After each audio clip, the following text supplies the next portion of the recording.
It takes a village, because for all means for all. Together we'll break down any wall. Linked in love, we won't disarm. We're uniting the grassroots army strong. So press play, feel the spark. This is where the movement starts. It takes a village and we're the proof. Truth in action, raising the roof. It takes a village. It takes a village.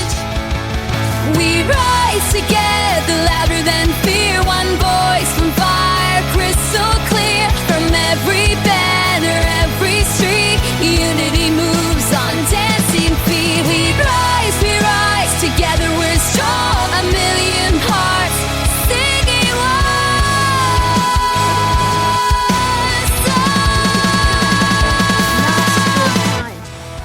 song. Okay, folks, it is time. It is that time, the time that we have been waiting for, the most amazing time of the week. It is time for It Takes a Village, where we don't just talk politics, we platform people building power from the ground up. I am your charming and furious host, Political Jess, and let's be clear, I'm not going anywhere. Not today, not tomorrow, not ever, not until the grassroots win, and even then, who knows. Speaking of tonight's guest, he hails from the incredible state of cheese and mediocre As you can see football. from the background. Is it am I gonna get jumped for saying that? I don't know. I don't like football. Anyway, ladies and gentlemen, I would like to introduce to you Mike Heidenreich from Wisconsin. Please give it up for him. I said your last name right. I said it. Did I say your last name right? You did say it right. That is correct. Good. How's the audio now that I turned the microphone on? I love it. It sounds great. You sound fabulous. Cool. Okay, so the first question that I always ask people when they join our live, you've heard of the straw that breaks the camel's back. And Curly, I see you, and I will, as soon as I'm done with my standard 2 questions, then I will bring you in. So please be patient. I'll be right with you, dear. You've heard of the straw that breaks the camel's back, right? We are not being hit with straws. We are being hit with the whole damn camel. The whole damn camel, constantly in the face, all the time. It's very uncomfortable, and it's a different camel every time we turn on the news. So what is the camel that broke your back, that decided, that inspired you to run? And if you can give us a little bit of a glimpse of your constituency, that would be amazing. Oh, I have a pretty big constituency. I'll start there because I think it's important to understand where I live.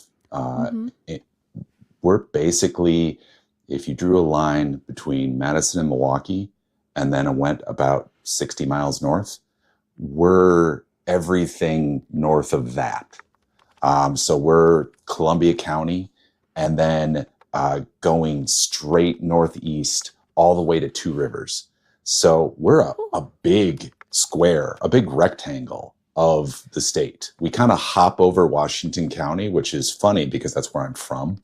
So I can't represent my hometown, but I can represent just about everyone else. Lisa, I'm from Germantown originally. So Nice. I drive through Washington County every time I'm going to Ozaukee County, which is also in my district for some reason. They just hop right over that. But we are a pretty rural district. We have the biggest city is probably Oshkosh and then Sheboygan. We're mostly like rural areas. Yeah, the Malibu of the Midwest, I've been informed. They love to say that. And I've never heard that they do before. surf there. Really? They do surf there. Yeah, because Lake Michigan's huge. Lake Michigan is massive. Yes. Yeah. So I go all the way from, I live in Lodi, but the actual town I live in is Lake Wisconsin. We're right on the border of Lake Wisconsin. So I have Lake Wisconsin and all the way to Lake Michigan. And it's a really big district, and it's a lot of rural areas, a lot of very diverse people. Like Yeah. you're gonna deal with farmers, you're gonna deal with people trying to run small businesses. And I don't think anyone right now is happy with how they're being represented. Mm-hmm. I just yeah, yes, you do know this guy. that would be my daughter. Nice. she and her friends, and I'm only going to do this once. Go Pack Go! They were Yes. waiting for that. Nice. I just heard her yell in the background. Amazing. But yeah, they are. They're my reason for running. They're my kids and all their friends, and they deserve to grow up in a nation that they can be proud of. They deserve to grow up in a nation where they can take part and believe that the nation is going to be better when they take it over, that they're going to be in a better position when they are running things. And someday they will be running things. Yep. And right now, this is the first generation where I don't think people after me, and even quite a few of my generation, feel like they're going to have a better life than their parents did, feel like they're going to be better off than their parents were. Yeah. And when you buy out of that, when a large section of America buys out of that, that's a massive problem. And that's why I see myself as running, because if you can't feel like you have a place in this nation, Roswell, no, I do not. If you can't feel like you have a place in this nation, then you're not going to sacrifice for this nation. You're not going to take the time to take part in making this nation great, making this nation something to be envied. And I can't tell you how much I wish, I truly do wish I could just ignore all the political stuff and just live my life and, be with my family. Yeah, I want to play Borderlands. And I'd be happy. Yeah. I'd be happy doing that. I really would. I would be. You can ask my family. I'd be totally happy just gaming away. Yeah, but play Borderlands. Let's go. I can't. I can't because there are people in this country who are basically handing it over to the ultra rich, and the rules that they are instituting, the things that they are doing, do not work for anyone who doesn't have $1 billion. And I certainly don't. No one on this TikTok live does. And it's time to change that. It's time to institute some rules that actually work for all of us. And the only way to do that is for people like me to say enough's enough and do the work. Yeah, I'm right there with you. The whole reason I'm not running for anything right now, only because it's very expensive in Texas and you have to live here for 7 years before you're eligible to run for anything in Texas. So so fun. I'm doing this, causing all kinds of mischief on this end. But yeah, I have a daughter too, and it sucks. It sucks so much that she has less rights than your daughters do. And that like she has less bodily autonomy than your daughters do. And I think that's so wrong on so many levels. Like yeah. Sometimes I tell people, and I tell my kids that I generally think most people are good. I really do. But the problem is when we ignore things like politics, then the people who are not good, and there are those people out there as well, they take the opportunity to seize power. And because if good people don't do something, if good people don't take the time and sacrifice, then the only people left aren't good people. And that's who we've been electing for a while. There's a band called Morrissey, and OK Go does a fantastic cover of it. The song is called There Are, I think it's called Bad People But the chorus is there are some bad people on the rise. You guys should go check out that song. It's really good. I'm just saying. It's a great song. So, okay, awesome. Thank you so much for answering that question. I have a second question, and then I'm going to start bringing in members of our grassroots army. They used to be called the Village People, okay? But we had to cut that out because there's too much correlation between whatever this is, and I don't want nothing to do with that. So, grassroots army going forward, you are welcome, all y'all in the chat there. Here's my second question for you. And again, be as candid as humanly possible here.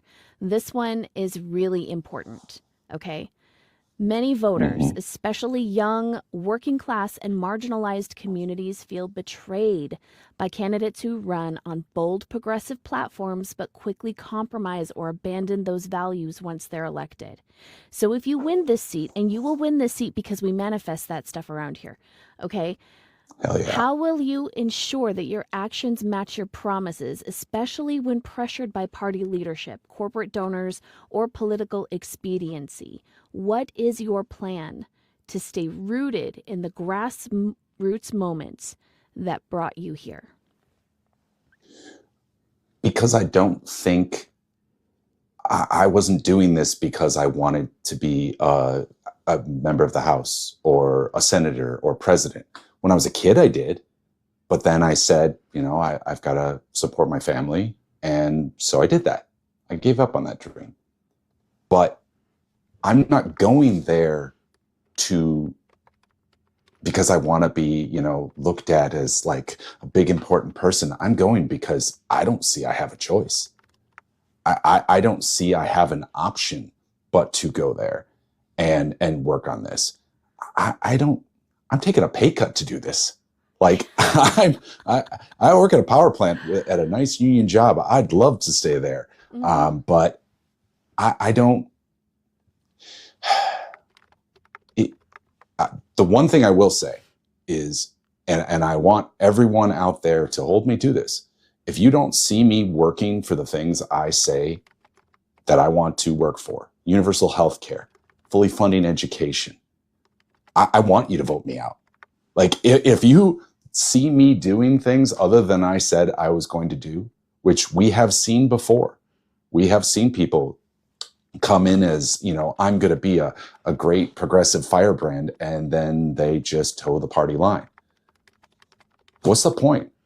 Like if you're going there to change things, if you're going there to do something, then I'm trying really hard not to swear, then do it. Yeah, me too. Then do it, because there's no point in going there unless you're doing it to change something. And I don't think it. Yeah. Fetterman is an example. Although I will say I will give him this much grace. In his case, it really does seem like he may have some very serious mental difficulties going on, brought about by actual brain damage. Because he had a stroke. I just hope he had a stroke that actually really it's more than just his voting record. Like they're talking like he's trying to do harmful things to himself on a regular basis kind of thing. Like I really hope someone in his life gets him some help, because it genuinely seems like he's not just having a good time. It's not just he was pretending to be a progressive. He might actually have gotten brain damage. Now, I want you to think about that. That means that voting against progressive ideals might be a sign of brain damage. So, I want people to hold me accountable. I want you to hold anyone accountable, whether I'm the candidate or not. You should always be looking at what people are doing. And if they are not doing what they say they're going to do, then primary them. Get them out of office. I don't care if they have a D next to their name or not. If you're not doing what you're actually there to do, then why are you there? I don't need to earn a paycheck there. Like I said, I'm taking a pay cut if I do this. Right. So I want to go there to actually make a difference And I think we don't have a choice. We've got to do this now. There are too many people buying out of the system. And if they start looking at alternate means to affect change, that's not going to be good for anyone. So I'd like to affect change that actually, keeps us all among the happy and healthy side of things. Right, right. So, somebody in the chat wanted to know, especially when it comes to things like universal health care, do you have like a plan for how you plan to see that through? Have you thought about like actual policies that you're going to enact when you get into office? Oh yeah. So universal health care will depend. So for the first 2 years, universal health care will probably not be something we're doing anything towards, because I don't think we're going to have a veto-proof majority. And anything like that is going to get vetoed. Yep. But once we can no longer be under that, that is almost immediately one of the first things I want to work towards. I look at it as a moral responsibility, but I also look at it as it's one of the greatest things that is costing people money, is making people not be able to achieve the American dream. Like, it's a little hard to achieve the American dream when you're wondering whether or not you can afford the medicine that keeps you alive. Right. Your insulin. There are so many people. I just last night, we talked to a type 1 diabetic who her meds are going up. I think I actually saw her in the chat. And those meds are going to go up quite a bit. That's not even counting the cost of most of our plans are going up. And people cannot afford this. This is a immediate crisis that I think will give us a chance to get more people who will do something about it in power, but we have to actually do something about it. The exact form of what I want to do will largely depend on how many people we have working with us. Because, I'd love to go all the way to single payer universal health care. I would love to do that. And there's a wide variety of ways we could do that. I think people have this impression that universal health care has to be like the British model or something like where all the hospitals are government run. And that isn't how it has to work. There's a wide variety of universal health cares that the hospitals and other providers of healthcare are still private enterprises. They just can't overcharge you. Yeah. But the difference is they like that because they know they're always getting paid. And there are so many hospitals who right now are having to think about closing because they're not sure if they're going to get their Medicaid patients paid for. And they're not sure if they're, it's not even just the rural hospitals. So many hospitals are, their line between red and black for them is paper thin. And it has been for years. So you hit them with, oh, by the way, 30% of your clientele is no longer going to be able to pay their bills. How do we expect them to run a business like that? Yeah. And so, I think I'm trying to read the chat some. I absolutely enjoy looking at other countries for inspiration, but I think we as a group can come up with something that will work for America as a whole. And I don't think that's going to be a plan where the government necessarily provides the healthcare. I just think it's going to be something where it's no longer for profit. Yeah. And that is the big one for me. I don't think healthcare ever should have been for profit, because when you introduce profit to it, the profitable thing to do is not provide the care. And that is sick. And to keep people sick because they keep contributing money. That's not good for us. Yeah. So I think that's that's the best way going forward, I think, is universal health care. But the form is going to be something we're going to have to talk over, and it's also going to be largely dependent on what we can get through Congress. I think the ACA would have been universal health care if they had the ability to do it. And they had the support for it. Like if they had the appetite and the support and they weren't being paid by pharmaceutical companies to vote against it, then sure. Yeah. I mean, so Scotty, ABC would like to know from you how many people you think it takes to make a difference.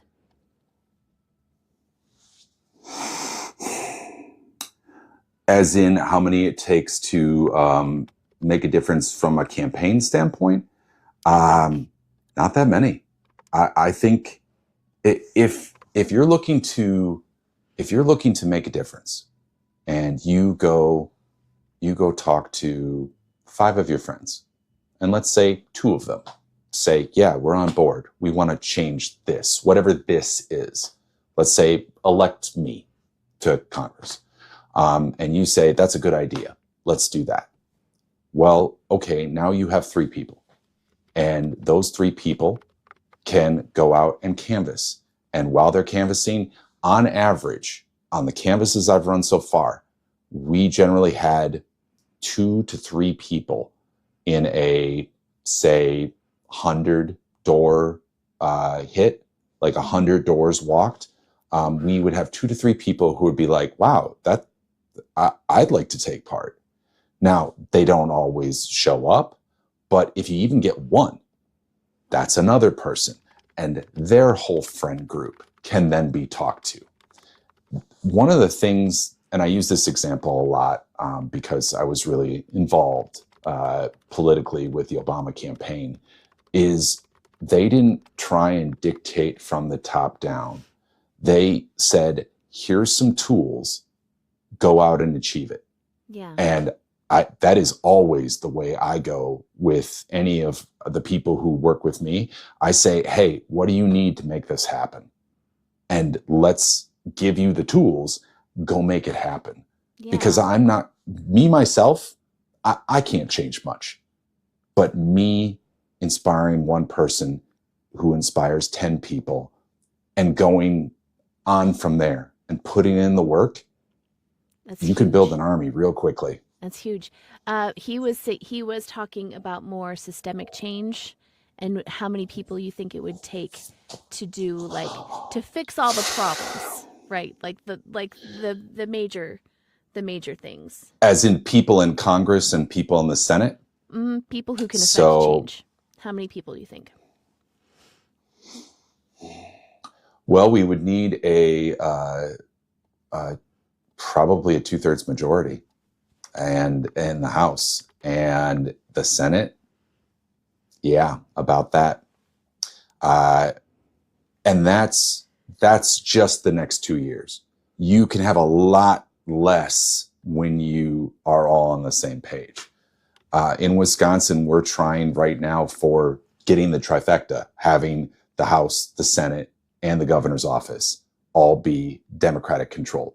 We haven't done, state politics aren't something I've paid as much attention to because although I was involved with getting some people elected to state politics, I wasn't thinking I was going to run for state politics because I helped elect my state assembly person and my state senator, who's one of my neighbors. And I'm quite happy with what she's doing. So I wasn't thinking I was going to be involved that way, but we really haven't done anything significant state politics wise in a while.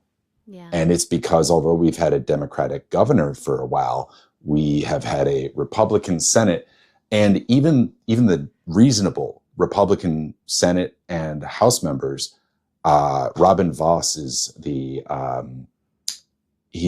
think he's in the Assembly, and basically he doesn't let anything get passed that isn't completely 100% what he wants to see. So that like your means Dan Patrick. Nothing. I mean, we're one of the only states that doesn't have paid leave enshrined in our law. People get paid leave, but it's not because of us. And there's been bills that have multiple groups supporting them, including conservative groups. And he just doesn't let it through because he doesn't like it. Yeah. So just a reminder to everybody in the chat, thank you so much for sharing out the live. Please continue to tap out the screen. If you have a question for our guest, please feel free to request up. We don't bite unless you ask. And even then, I'm sure there's laws against that. So just, come on up if you have a question. But I did see one, and I'm not, because it's a multi-guest live, I can't pin them. So if I skip your question, please feel free to ask it again. Bobby would like to know how you feel about taking out of our country money to lobby in our out of country. Let me try that again. How do you feel about taking out of country money to lobby in our politics? That's very, very much. I don't know why anyone would defend that. If I'm assuming I'm getting your question correctly, that you're basically asking, how do I feel about having people from other countries give money to our candidates? Frankly, that's illegal. One of the reasons why I have to ask people's address when they donate money to me is because I have to at least make the attempt to verify they're a United States citizen. I'm not allowed to take money from someone who's from another country. What about specifically PAC money? Specifically PAC money, the I country is another story.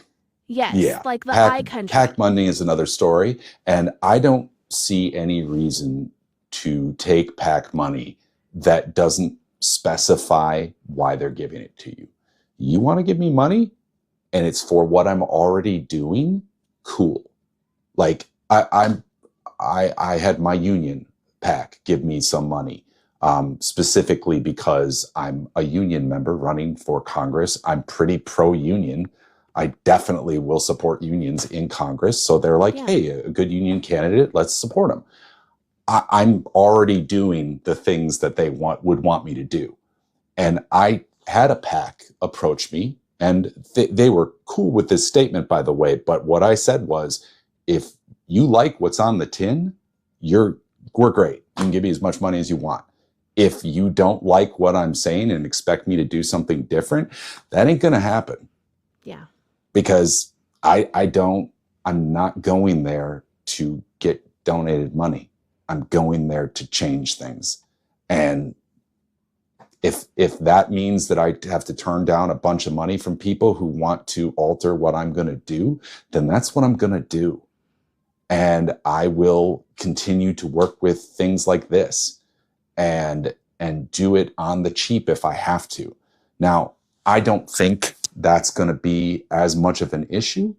I'm really pushing as many places as I can to tell people, hey, you want a candidate like me, then see you later, Bridget. You want a candidate like me, then you're going to have to kick in money to help support me. And not just me. Look across the nation. Find people who support your values and donate to them. It doesn't have to be much. It really doesn't. You can support someone with a very small amount of money, but when thousands of people do it, that's what gets us out there. It adds up. Bridget wanted to know, and I know that she left, but that's okay, because she'll be able to tune into this on our Stack or the Tube, which this episode will be available down the road. She wanted to know, what is the biggest issue facing Wisconsin right now, and what do you plan to do to address it? I think we have a lot of issues, and I don't know if this is the biggest issue, but this is probably the one I can actually address day one, because it is explicitly in the Constitution a power of Congress, and that is the tariffs. The tariffs are a tax, are a sales tax on us. And I'm pretty sure all of you have noticed that just about everything has gone up in price. It's not a secret why. We all know why, but one of the things that I don't see talked about enough is the fact that this is a sales tax. Imagine if your local governor, the governor of your state said, so because I think it's a good idea, I'm going to raise your sales taxes by 40%. There'd be riots. There would be, and do you know who would be leading those riots? Republicans. Yes. They're talking about doing And that here. that is one of the reasons why I genuinely think not only do we have a chance that we may not have otherwise had, but we have a way to talk to people who have completely bought out of the system, because you can't ignore this. Yeah. It's the economy, stupid, is still the law of the land. Thank you, and Carla. There's no way to pretend this isn't happening. Yeah. When your grocery bill doubles, and I mean doubles, and you can point and say, this is when it happened, and these are the people causing it. And it's not just Trump. Because in order for Trump to do that, Congress had to say, you know what? You can have our power, our explicitly constitutionally given power to set tariffs. That's supposed to be Congress, and Congress alone. The only reason he's doing any of this, and it's being sued right now. Yeah, exactly. Plants. That's exactly it. Like, that was what the Revolutionary War was fought over, was tariffs. Yeah, was taxes. And speaking of tea, I need some more. Yes, Trump is a puppet for sure. Amazing. Just a reminder, guys, you can come up on the panel if you have a question for our guest. We don't bite much. So what would you say your number one issue is? Like as voters, we have to kind of focus on maybe 2 or 3 issues, because if we focus on all of them, our brains are going to explode. Shush, Kayla. She says I do bite. So rude. But as a candidate, you have to focus on them all, right? But what is the number one thing for you that your platform was built on? Is it like women? Is it women's rights? Is it healthcare? Is it workers' rights? Is it education and empowerment? Is it climate change? What is it? I want to say moving towards universal healthcare, but because of the urgency of it, and because of how, like, this is a real problem right now, it's swiftly becoming tied with the affordability issue. Yeah. And that ties back to those tariffs. Because, I mean, that kind of ties into it too, because the affordability includes healthcare. Absolutely. People cannot afford their healthcare. And that's the big issue. And that is what is going to rip this nation apart. Yeah. If people can no longer afford to get health care, people are going to die. Yeah. Sorry to, unalive. I mean, there's no other way to, there's no, yes. Yeah, there's no other way to say that it's true. So economic justice and labor power is a big thing. Oh yeah. I tell people all the time that we're not fighting a battle between left and right. We're fighting a battle between top and bottom. And right now, up and down. Yep. And right now, a very, very small percentage of Americans, and not even Americans, just people, they don't have to be Americans. They're making decisions for the rest of us. And up until this point, most of us have just been kind of like, well, okay, I guess prices are going up. I'm going to have to pick up another shift, or, I'm a teacher. I have to get a job at DoorDash, or, I've got it. There's things I have to do to try to stretch our dollar a little bit more. We have to get generic brands now and go to generic medicines, and we have to decide whether or not, little Susie can keep her ballerina lessons, or, buy dad his insulin because we're supporting our parents now too. Like, It's a lot. It's a lot. So how do you plan to strengthen union protections? Because unions help with economic security, right? So how do you plan to strengthen union protections and collective bargaining rights for the public and private sectors in Wisconsin and beyond? So there's two parts to that. There is a pretty encompassing act, the PRO Act, that has been submitted a bunch of times, and every time 100% of Republicans voted down. And I gotta give credit to Republicans for this. They don't even bother lying anymore about how they feel about unions. They don't show up. Like, unions would support anyone who was supporting them, who was saying, I want to make your people's lives better. Mm-hmm. We do interviews. I've actually been trained how to do those interviews. And it's basically just, do you support us and our ability to collective bargain, and will you continue to? Republicans don't even show up to those meetings. Yeah. So at least they're not lying about it. But I absolutely want to see the PRO Act passed, and I would be advocating for that to everyone. Because he says that I'm kind of quiet. Can you hear me okay? I can, but you are a little bit quieter than probably I am. So feel free and increase your volume if you need to. I'm just going to closer to the mic.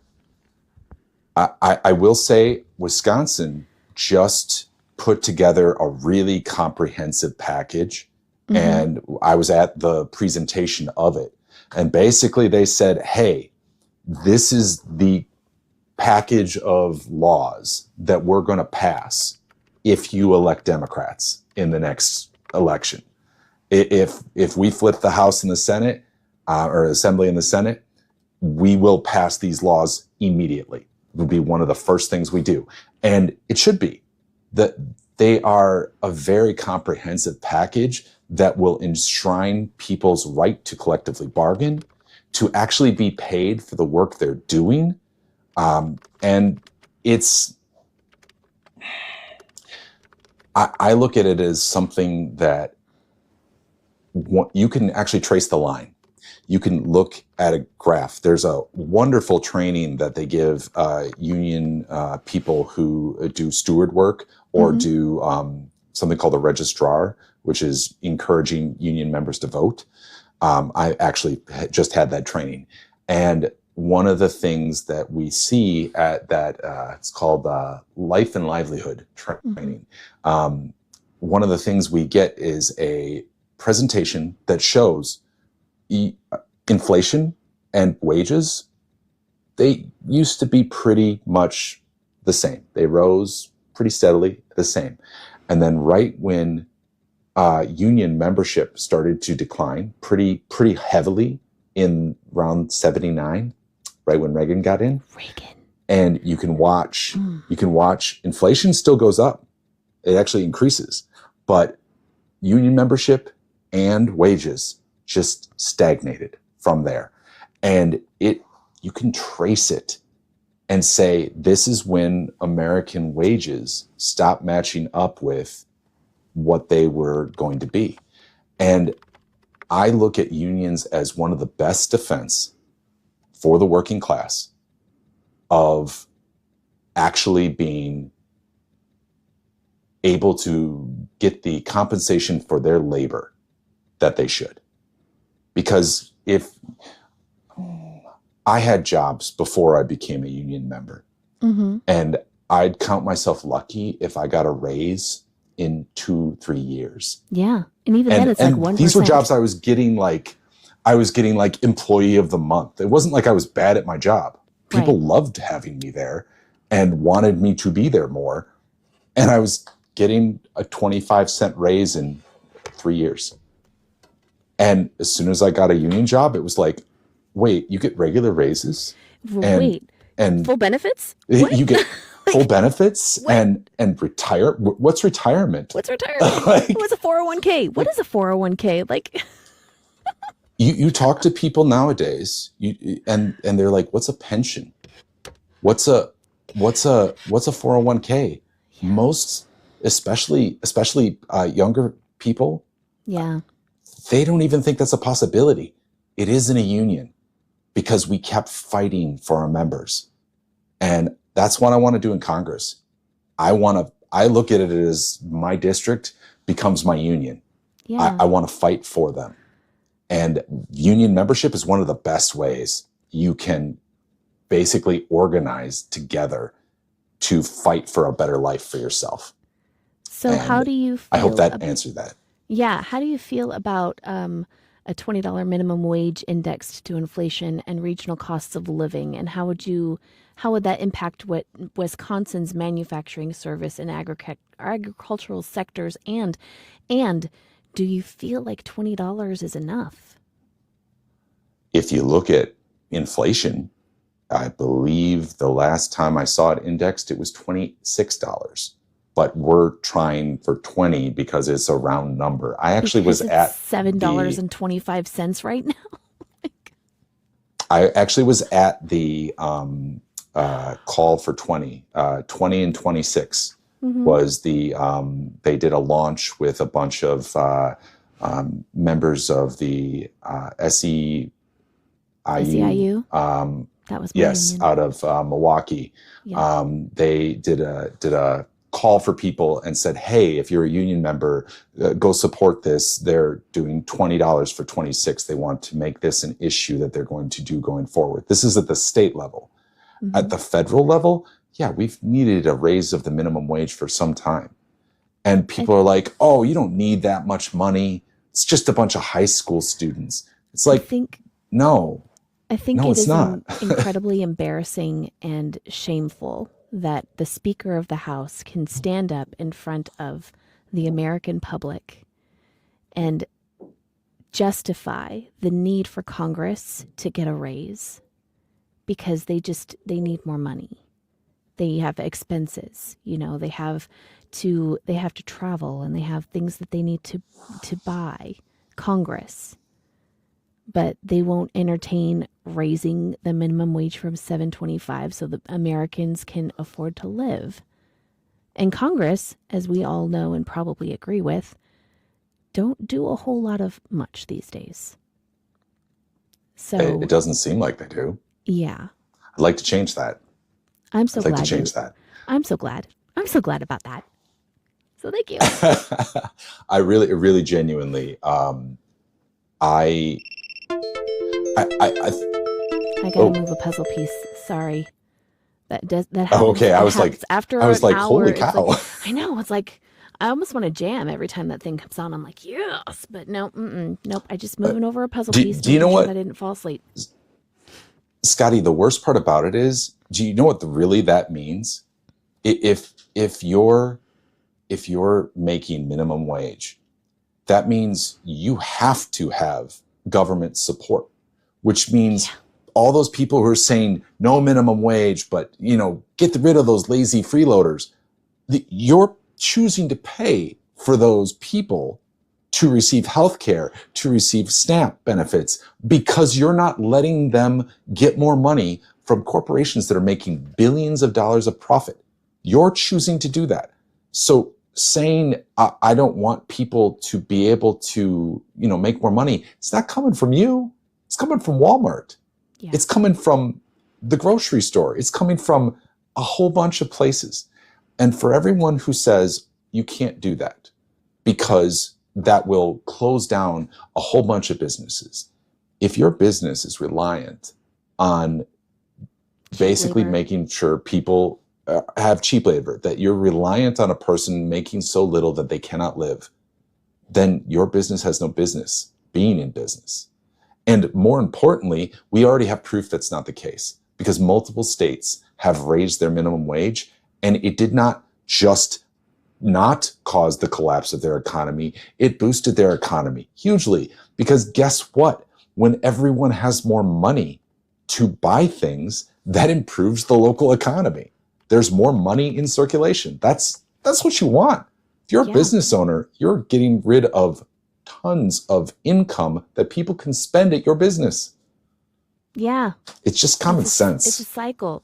but the corporations don't get taxed at the same rate that I do, right? Like even the super wealthy don't get taxed at the same rate that I do. Captain Monotone brought up a fantastic point. He said, get rid of personal income taxes and go to corporate income taxes and integrated sales tax. I don't know much about integrated sales tax, but there's so many different ways we're going to have to attack this. Yeah. Because right now, someone earlier brought up a great point that a lot of the money that billionaires are getting isn't actually income. It's they're taking out loans against their stock. And they're like, how do you tax that? There are 100 different ways we can go after doing that. But I think the easiest way to actually is just make them pay taxes at all. I mean, that would be so nice. Most billionaires, their realistic tax rate is zero or near zero. Yes. Like, that's insane. It's crazy.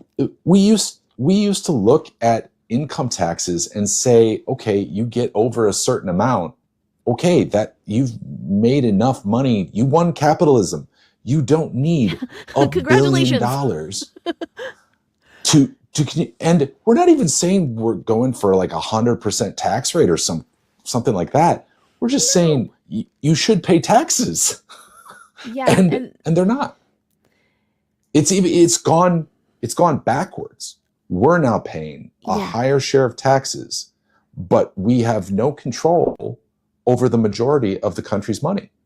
Our income that we're making is so ridiculously depressed that they actually had to put an addendum onto that training I got, because in between the time that they first filmed the training and a little bit later, it used to be the 1%. Now it's the 0.1%. That was when I got the training like a year ago. Now it's 400 people. They control almost 50% of the country's money. And 400 people. They could, in their lifetime, in their children's lifetime, in their grandchildren's lifetime, for the next 5,000 years, could not spend all of the money that they have. Why in the... And it doesn't... Why in the... I'm trying not to cuss. But I know. I'm really trying. But why do they need all of that money? Why is that a thing? It doesn't buy him happiness. No. It doesn't buy him happiness.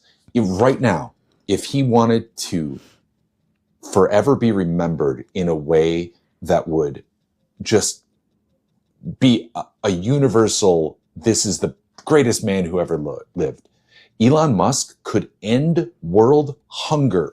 Like that. Right now. Like that. Like that. That's insane. That is insane that we have ever let it get to this point, because societies that are this top heavy don't last.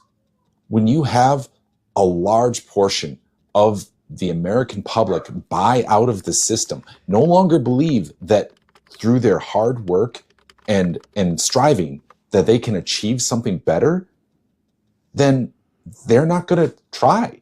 Why should they? They know they can't get anywhere. And right now, the only way forward I see is us actually making big structural changes to the system. It cannot be just another slap coat of, oh, we're gonna get those bad billionaires, and then nothing happens. Do you think that we can fix the current system, or do you feel like we're going to have to take a wrecking ball to it? I think, absolutely, we can fix the current system, because the current system is the people in the system. I don't think people realize that you don't have to take a wrecking ball to the system to change it. You just have to massively change the people in the system. If you just have the same people, they're going to do the same stuff. And there's no way you can change things by just having a little bit of change. That's what I'm genuinely worried about, is we win the midterms and then we get a Democratic president in, but it is still just like this razor thin margin. You can't do much if you're constantly trying to not work with the other side. And so far, they seem to think they can just point at us and say it's all their fault and hope that that's going to be good enough. But I think people are starting to realize, how can they point at us? Like, legitimately, we don't control anything at the national level. No. So if 100% of the government right now at the national level is controlled by Republicans, and we're sinking faster than we have in a long time, maybe not. I got again. ridges in my brain. I can figure that out pretty quickly. I don't know. It's such an obvious pattern. We elect a Democrat to correct the economic mistakes the previous Republican made. And then we get to the next point, and hopefully that Democrat fixed things quick enough that they're then not blamed when, it took a little bit longer than we wanted to. I mean, we were just coasting out of inflation. We were on better footing than any other nation. And within 6 months, we're now staring down an economic depression. Mm-hmm. I honestly, even me, I didn't think Trump could ruin stuff that fast. But the problem is it's not just him. It's not just him. The entire Republican Party said, Yep. This is what we want. Exactly. Hey, Jared, how you doing, friend? I'm doing well. How are you? Marvelous. Welcome on to the show. Jared. Welcome back to the show, I Yeah. should say. was- Do you have a question for our guest tonight? Yeah, I'm sorry. I just came in little late, so I'm just kind of curious what is it that you're focusing on the most, and what is it that you're hearing about in your district? Like, I live in rural New Hampshire. I'm curious what your district is like. So my district is quite rural. We have a lot of farmers. We have a few major cities, not major like New York, major like 100,000 people at the most. We have the major cities in Wisconsin are Milwaukee, and then Madison and Green Bay and La Crosse and whatnot. We are much smaller than that, but we're pretty spread out. What Very, area is it? very- I do know Wisconsin pretty well, so. So just directly north of Madison is the bottom corner, and Okay. then go up to the Dells, and then all the way up to Waushara County, and then straight over to the lake. So I'm pretty much everything between, if you drew a line between Madison and Milwaukee, and just a little bit north of that, and then just south of Green Bay is like the top of that line. So it's a rectangle with a big carve out for a very large lake in the middle. And Right. we go all the way to the lake, and I have a real mix of issues I'm going to have to deal with. But I think the one that you can't avoid, because I don't have any billionaires, as far as I'm aware, that live in my district. So the one that you can't avoid is how expensive everything is getting, from healthcare down to the food on our table. I went to an event pretty early on in my candidacy, and I went to an event where they were talking. It was when the BBB hadn't been passed yet, and they were talking about how this was going to affect people. And I said, "Hey, look, tariffs are already affecting us." Mhm. And I went to Woodman's, is a pretty popular grocery store in our area. I went to Woodman's and I got one big shopping cart, and it cost me $250 before all this started in, I think, October of last year. I got the same shopping cart. Not everything the same, but pretty much the same, Yeah. about the same level of food. It was double that. Wow. That's insane. That is not sustainable in any way. So yeah, there's 100 different things I want to work on, but we need to fix this pretty damn soon, because this will absolutely sink everyone. There are very few people who can survive having everything get more expensive all at once. And the people who have the ability to change it are just like, eh. Yeah, don't I care. mean, so I'm running for U.S. Senate in New Hampshire, and what I always say is there's Good luck. 3 things that matter in a society, in my opinion. 1 is food, 2 is housing, 3 is healthcare. And for the most part, we don't have people starving to death in the streets. Like, our food distribution can certainly be better, but that's not a major problem in terms of like people dying or starving or whatever. But housing and healthcare, we're just failing. And I think that that's Oh, to it's me, that's what we hear about the most where I live in New Hampshire, because our housing is absurdly expensive and you can't build anywhere, and it's a nightmare. So I always like to hear what's happening in other parts of the country to see what the concerns are. And I will tell so you that, housing is a major concern here. yeah. I mean, it's Go ahead, Fios. it's also bad here too. But as far as food insecurity goes, they're like, I hate having to say this sentence, but the President of the United States is suing to stop the release of SNAP benefits. And that Yeah. is, I mean, they're not, that's gonna affect the most vulnerable people among us, Yeah. right? So we may not be seeing a huge, and people, our communities are stepping up to try to fill that gap so people don't starve, but we shouldn't have to do that. Right? Like, And before I forget, I do want to mention there's a very good charity in my area, Reach Out Lodi. They were not able to bring someone on tonight. I talked to their director today, and he's like, I'm probably the most tech savvy of people here, and I can't, I'm not on TikTok. And I was like, I understand. That's okay. I will mention you. So if you're I have been encouraging people to donate to charities. They just reopened Hope Fridge in Oshkosh, which is another city in my district. And I've been encouraging people to do that because Jared, you said that food security isn't a problem right now, but it might be. It could become one, in the yeah. future. We're moving back. And I'm genuinely worried about that because housing and healthcare, those are problems that people can kind of see coming and try and mitigate as they go. Food insecurity hits a lot faster. Mm-hmm. That can absolutely destabilize a country. Oh, for sure. And it can do it quick. So yeah, I'm trying everything I can, and I encourage all candidates to make their candidacy about more than just getting them elected. I have told people in almost every video I've made, I want you to help the people in our district now, because I don't think they'll be able to wait until I can possibly change something to help them. I think we're going to have problems now. Is when, if you guys win your seats, you will not be seated in your spots until January of 2027. So we're going to be in we're going to have pretty deep to problems. seriously, like, we are only in month like 10, 11, right? We're only.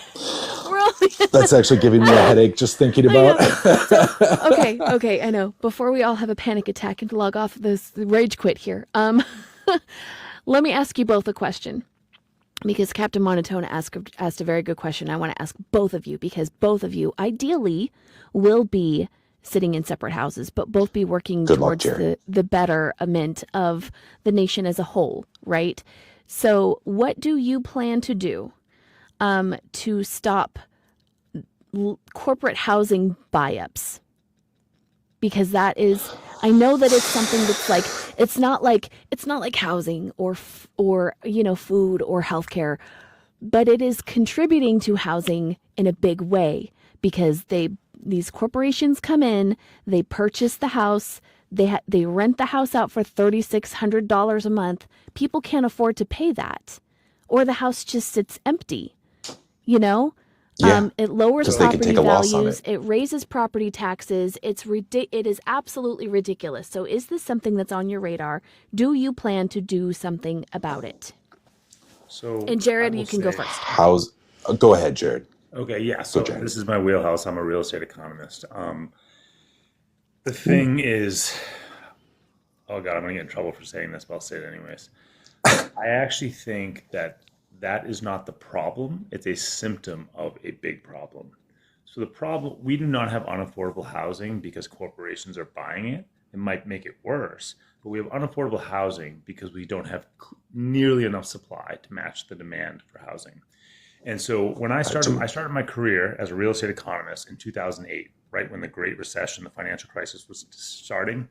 And I'm going to do a long form video of this and try to put it on YouTube soon just to kind of educate people about this because this is right in my wheelhouse. I've given like literally hundreds of presentations on real estate markets over my career.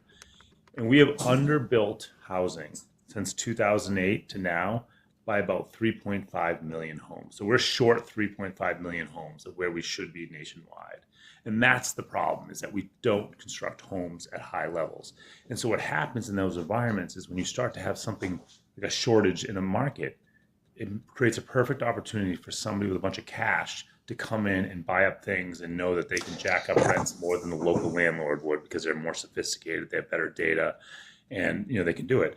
The best way to beat that is to put some money into the system to get housing constructed. So you gotta work on like local zoning, local regulatory tape to reduce costs there. You got to figure out how to get more people into the trades so that we can have more supply of houses coming online. I also would love to see a COVID style strategy where we put billions of dollars into a vaccine that came out within a year. Why can't we send millions of dollars to a bunch of the engineering departments across the country and have them figure out new ways to build housing more affordable? I don't know what it's like in Wisconsin, but where I live in New Hampshire, to build a house, it's about $350 to $400 a square foot. If you do that and multiply that by the math, you can't build a starter home for less than $400,000 in New Hampshire. That's not a starter home. And so for me, that's like one of the things that I think about. But I think the private equity thing is something that we can talk about. I think it's more of a distraction because it's really the reason they're able to do that is because the market's so tight. We should have 3 to 5% vacancy rates, and we don't. We have a in New Hampshire, anyways, we have about a 0.4% vacancy rate. A healthy real estate market is somewhere between 2 and 5% vacancy rate. So until we fix that problem, people are going to drive up rents indefinitely. In Texas, it's the supply is a real issue. It's almost 9% vacancy rate here in Texas. So really, yes. Wow, that's a completely different animal than what we're dealing with here. Yeah, there's a lot of empty houses in Texas. Wow, I didn't. And it's not. So someone in there said it's 100 square feet in Michigan. It's probably somewhere in between the two in Wisconsin. I haven't reviewed what it costs to build because I don't think I could afford to do it. Different than the Midwest. That's probably true. Yeah, it is true, but you're right that it's still a symptom of the problem. And someone also mentioned how the tariffs on the supplies to build. I mean, I know someone who was in the middle of building a house right as the tariffs hit, and he luckily got most of his lumber and such right beforehand.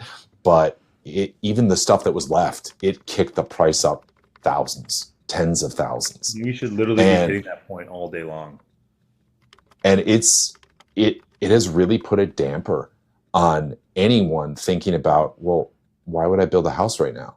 Because I don't know what my prices are going to be in a little bit, let alone, and it's at the whim of a president who might get pissed off at the Canadian prime minister and just, 50% tariff. Yeah. A business can't build on that. They can't decide to make a plan on that when they don't know what's going to happen in just a little bit. So yeah, that is one of the issues. Another issue that actually, and Jared, you might be more informed on this than I, but have you heard of some of the attorney generals are suing some of the websites that basically collectively set rent for people? Yeah, I almost worked for one of those companies, so I know I'm very familiar with it. Yeah, so basically, RealPage, I got offered a job. I was going to go work there, And then the company I was working at, the one that I told you guys about initially in my career, they promoted me to keep me, which was great because then I didn't have to move. I would have had to move to Dallas, Texas. Hey, that ain't But bad. they Hey, now. basically, yeah, they basically have a system that it looks at all, like if you're an apartment building complex, you hire this tool, you hire this software, and it knows that like, oh, 100 people applied today. The demand's high. Let's jack up the prices. And then because it syncs up my apartment building and your apartment building and their apartment building, and you can see what they're all working. Anybody who's using this software, particularly in big cities, it's really easy for them to be like, oh, wow, there's a lot of people looking for apartments right now. Previously, you had to just kind of do guesswork on the individual apartment level, but now it all syncs up into a database, and it will say, we think you should charge them X amount per month, and it will be 20% higher because the demand spiked that month or something. Yeah. Think of it like dynamic pricing in a grocery store, where Exactly. they raise prices on basic staples because there's a need for that staple. And this is a much bigger cost. And what's happening is that kind of collusion is actually against the law. Yeah. And that's Oh, why yeah. a lot I of think they people, lost, didn't they? I'm not Still sure. going I on. haven't kept track of that case in a while. I saw it maybe 2 months ago that there were several. This isn't just one place. This is a lot of different places are suing because that is against the law. You can't collude to raise prices all over the place. Sure, but because you guys, it's against the law for that specific reason, because everyone's rents go up then. you guys should know that the laws these days are merely suggestions. Okay? They're just kind of suggestions. There's no enforcement. Jess, that is one of the things- laws. Well, I have That to is jump one of the off, but things I'm that glad drives I me got nuts. I got to see you for a minute, but I'm visiting a friend, Jared, so it was- I'm going to go hang out with him now. It was good to meet you, and I will definitely look forward to that video.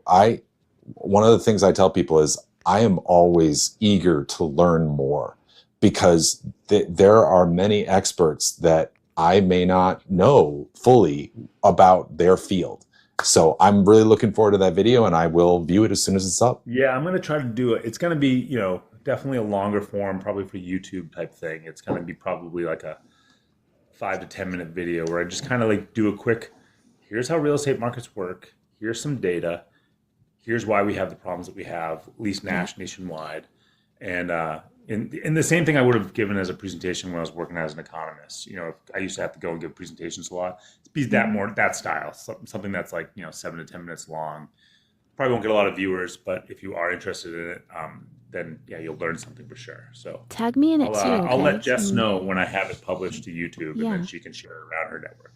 Definitely. Awesome. Thank you. Jared, it was All so right. good to And see you. great- I hope you guys great are following comments. each other because this is Good like, luck, Jared. this kind of thing is I what definitely we're will. all here for. So guys, follow each other. You guys are hopefully going to be working together in some capacity in the very near future. So yes, fingers crossed, toes crossed, all the things. Jared, Yeah. thank you so much for joining I look for us. first All cup right, of see you coffee's guys on me, later. man. Definitely. Have a good one. Have a good one, Jared. Yeah, you too. Yeah, he's great. Hey, Ken Sconson. I've seen your videos, and yeah, it is very much close to home. Yes. The cheese makes you feel like you're right there, right? It's the cheesy background. It is. I know it. I saw her background, and I was like, okay, that I will get teased about this, but I'm here for it. Yeah, you gotta find joy where you can. So Ken, you're from where I originally was from. I was born in Germantown, and the 5th was my old district, and yeah, that's where I cut my political teeth.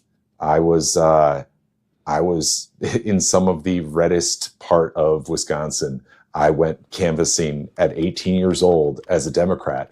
One of the first people I canvassed was actually Sensenbrenner. I went to his house, and he probably won't remember it, but it was a long time ago. But I canvassed like our Republican representative. He's like, "Do you know who I am?" I tried to sell him. This was like right before Obama era. I tried to sell him on Democratic ideas, and he just looked at me like he'd seen the future and was a little concerned. there's a ghost.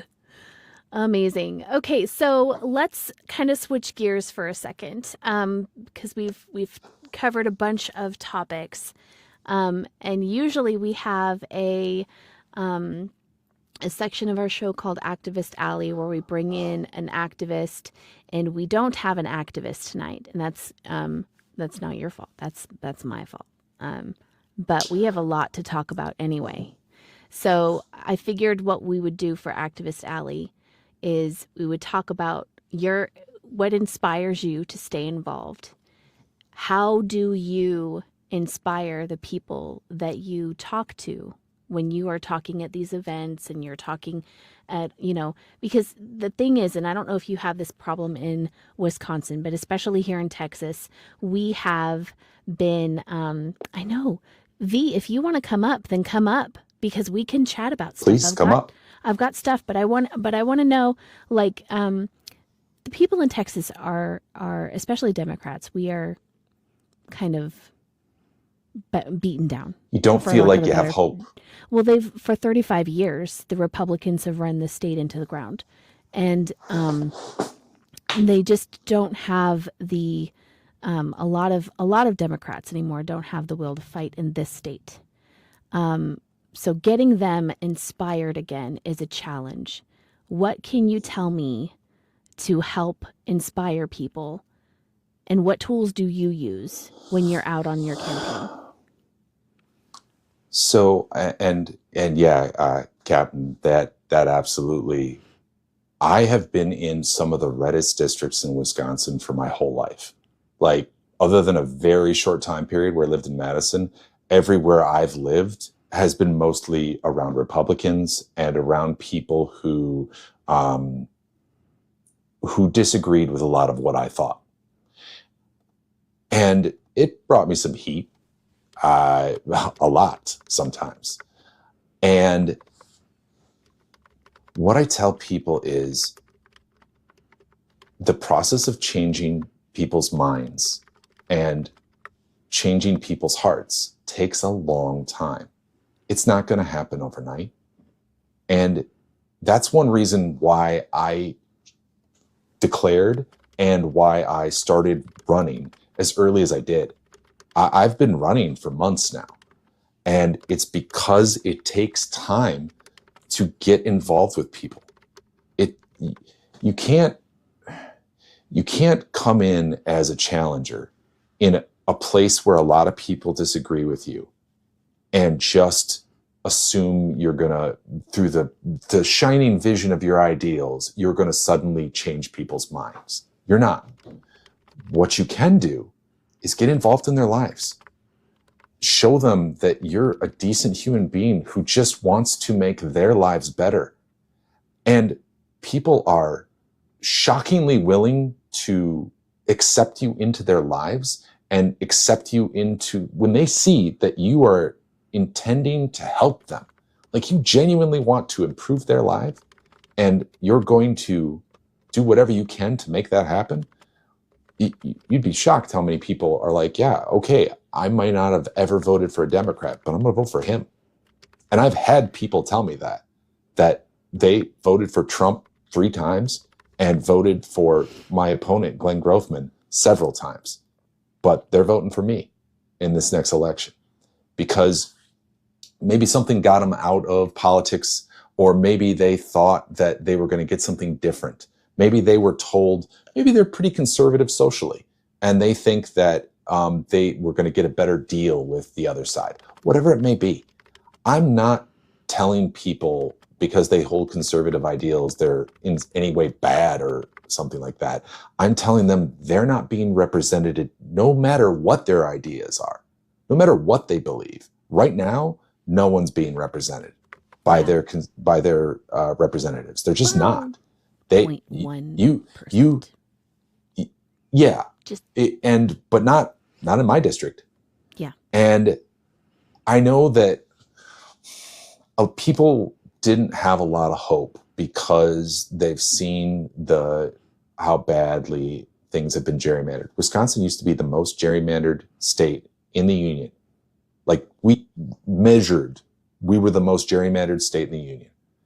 And as soon as that started to change, we had new state maps that were half of them went in in 24, and the other half are going in 26. And we changed quite a few seats. And I think 26 is going to be a similar change. That's why we're pretty confident we're headed towards the trifecta of the House, the Assembly, and the Senate, and the governor's office being Democrat in Wisconsin. I don't think people realize how much that changes things. How I give them hope, though, is saying you don't have to win everything in order to make a difference. You don't have to always win just in your area to make a difference.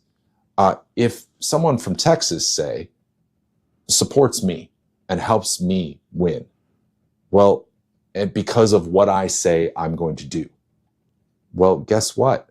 I'm still changing the laws that will affect them too. That's why I tell people, especially if you have the means to, I tell people, look around the country, find the candidates who are going to represent you, who are going to go in and actually make change. I mean, we've had a couple of them in here tonight. One of my union brothers from just south of here is running for Dick Durbin's old Senate seat. He's, doing everything he can to put his name out there, jump for Senate. And I thought that was awesome because he's in my union, IBEW. So I said hi to him immediately and said, hey, anything I can do to help? I want to see more union people in office, but I just want to see people in office who are going to actually try and make a difference. So yeah, right now, your specific area might be really red, but that doesn't mean you stop trying, because across the country, things are changing. Like, we really are changing it. And I know that last election was a kick in places we really didn't want to be kicked. Oh, it's a kick in places I forgot existed. I was like, ugh. It was. We thought, I think a lot, especially people of my generation, when we saw Obama get elected, I remember that night. I remember thinking, wow, we've really turned a corner as a country. Yep. We're good. And I think some people just thought we could check out, thought we could stop fighting this fight. And that isn't the case. Anytime you let people who have other than your best interests at heart into control of your life, they're not going to do good things. And, I think we have a chance to really change this country over the next bit, but it is going to be a long, drawn out fight. And here's the thing. You don't all have to be someone like me. Everyone doesn't have to run for office, and everyone doesn't have to go knock on doors, and everyone doesn't have to make phone calls. There are 100,000 different things you can do to help. Whatever you can do, do. And then you will know that you actually made a difference. Be it just the simple stuff. I've always wanted to say this, like and subscribe.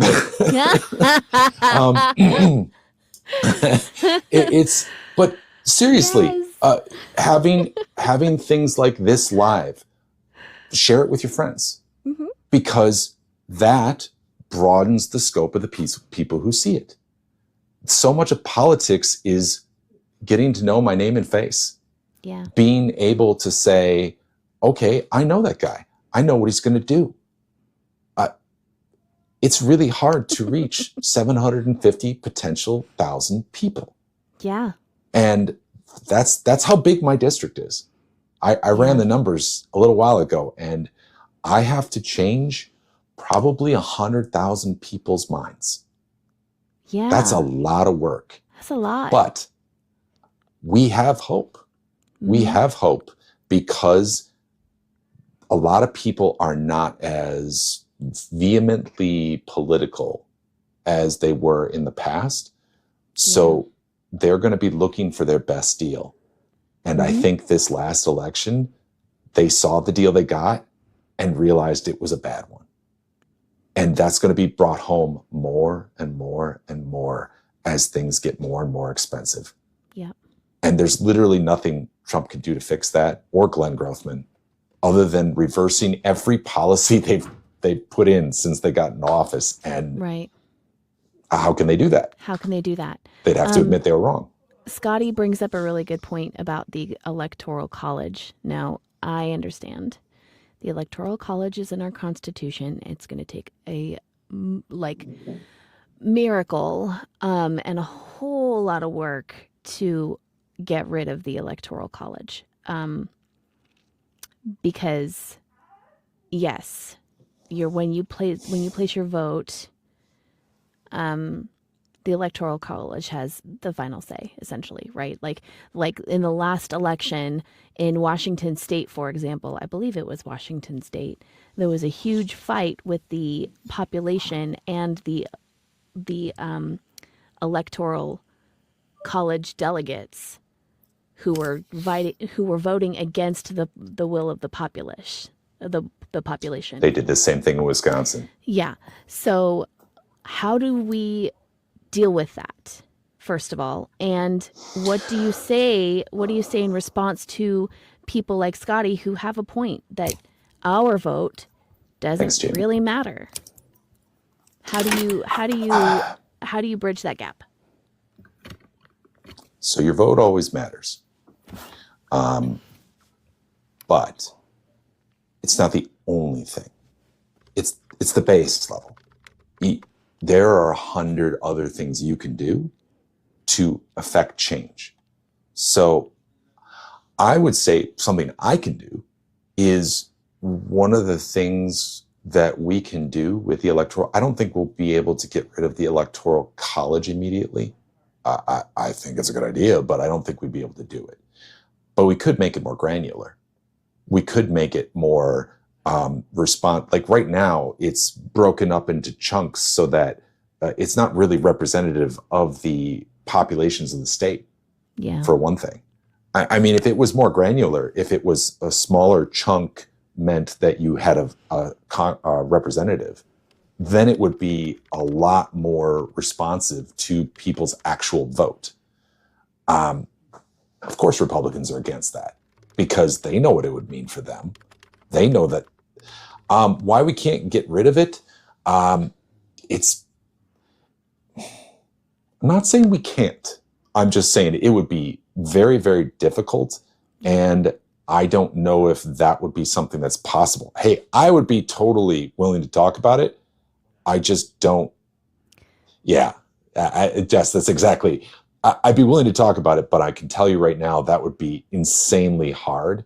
Constitutional amendments are. Yeah.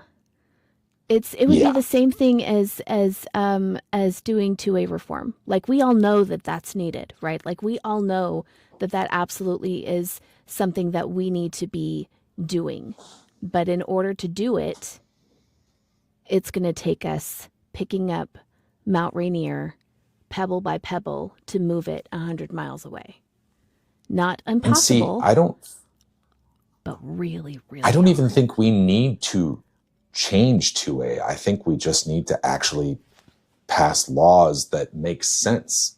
And one of the things that annoys me to no end is one of the things my party has been doing for years is passing anything that can get passed. And do you notice that whenever we pass something like the recent increase on suppressor tax stamp, or passing a law to make the difference in barrel length, it's generally laughed at because it doesn't do anything. It doesn't actually do anything, but it's the only thing we could do. So we were like, well, we got to do something. Well, that doesn't help. I'd like to see us sit down with some of the people who have been the fiercest opponents of gun regulations and say, look, we recognize that this stuff doesn't work. We don't want our kids to be unalived God, that is so hard to say. Isn't that awful? Like, it's awful. just, I'm used to speaking plainly. I'm used to too. speaking truthfully to people. And so trying to come up with other names is, yeah. It's because I think we need to sit down and actually talk with people. I'm a gun owner. A lot of Democrats are gun owners. It's not that we don't know anything about guns. It's because we have people who very much don't want any kind of regulation around guns. And so we get regulations that don't do anything versus other than make it more expensive for people to own it. And I think that's what they thought was the goal. And it's just not it. What we've done recently has not helped. And I would love to see us sit down and actually say, look, we need to do something. We want our children to be safe. And that is the bottom line. Let's work together to make that happen. So about what Scotty was referring to, I'll tell you what I think. And maybe I can influence your brain to bringing this to the floor of the House since you are going to be there. And when you do so, just remember me. Remember we had this conversation, okay? Here's the thing. I moved here from California right before the election, like end of September, right before the election, right? In California, they had already mailed me my ballot. I didn't vote because I knew I was going to be leaving the state. But when I moved to Texas here, the flaming hoops that they make you jump through in order to be able to exercise your constitutional right was absolutely insane, frustrating, mind-boggling, rage-inducing, right? Not only that, but my polling place is 45 minutes away from where I live. That's insane. They're taking away polling places right now so that it makes it harder for people to vote, right? Did you say 45 minutes away? Yes. We have to drive to register to vote in person at our district office. We can't register when you register to get your driver's license. We can't register to vote by mail or online. We have to go in person to register to vote. Okay? And in order to register to vote, we have to have a Texas state driver's license. But at the time when I moved here, I couldn't get an appointment to go to the it's not the DMV down here. What is it? It's the Department of Transportation or something like that. But DOT. I couldn't get an appointment until February. That's well after the election, right? And this was in the end of September. So they don't make it easy. They don't make it easy. And this wraps back into what Scotty was saying, that the Electoral College has more power than the people. And I firmly believe that the system is set up against any unforeseen outcome, yes. But I firmly believe that with the rules being different in Texas than they are in Wisconsin, than they are in California, than they are in Oregon, puts Americans at an uneven playing field. And it makes it so that not everybody's voice holds the same power. And that should be something that is fixed immediately. Because once we have the power to exercise our voice, then we have the power to put in things that we need: universal health care, universal housing, a standardized income, these things that really matter. If we had a voice to exercise to do that, then we would be able to do those things. But we don't right now. And Jess, you are preaching to the choir. I just fully believe that if you're going to go to Congress, yes, we have these things that matter. We have education, we have healthcare, we have economic justice and reproductive rights. But if everybody does not have the ability to exercise their constitutional American given right that our country was founded on, the rest of it doesn't matter. Because they're going to do whatever they want. You ever thought about the people who live in Washington? who live in Washington and don't actually have representation. DC, Puerto Rico. Yeah, Yeah, that's all the time. insane to me. All the time. We fought a Yeah. war over that, like a revolution. I thought that was a thing. No taxation without representation. V, you've been so And- incredibly patient. I'm so thankful that you're up Yes, on the thank you, panel. V. Thank you so much for coming up. We've just been kind of going off on a tirade here. Ladies and gentlemen, please follow this woman on the panel right now. Down here, hit that little plus sign. V is amazing. V and her daughter run a business called Not Your Merch. Okay, and we're gonna switch things up a little bit, Mike. I'm gonna bring V up and I'm gonna make you big. Okay, I'm gonna put you on the big screen. Okay, Make me big. Make me I'm gonna make you big. big. I'm gonna make you big. This is V, everybody. I love the glasses. She is the owner of Not Your Merch. It's a Latina-owned business on the right side of history. They make bold political tees and bold political merchandise that give you the power and the courage to wear your voice no matter what. This sweater Yes. right here is one that they made. So, and I wear it in my very rural red Texas area and piss people off from time to time, sure. But, Yeah. but they're wonderful. They're wonderful. And, I just love that. I just love that you're here. So can you tell everybody how your journey got started and what you do and all the things? Yeah.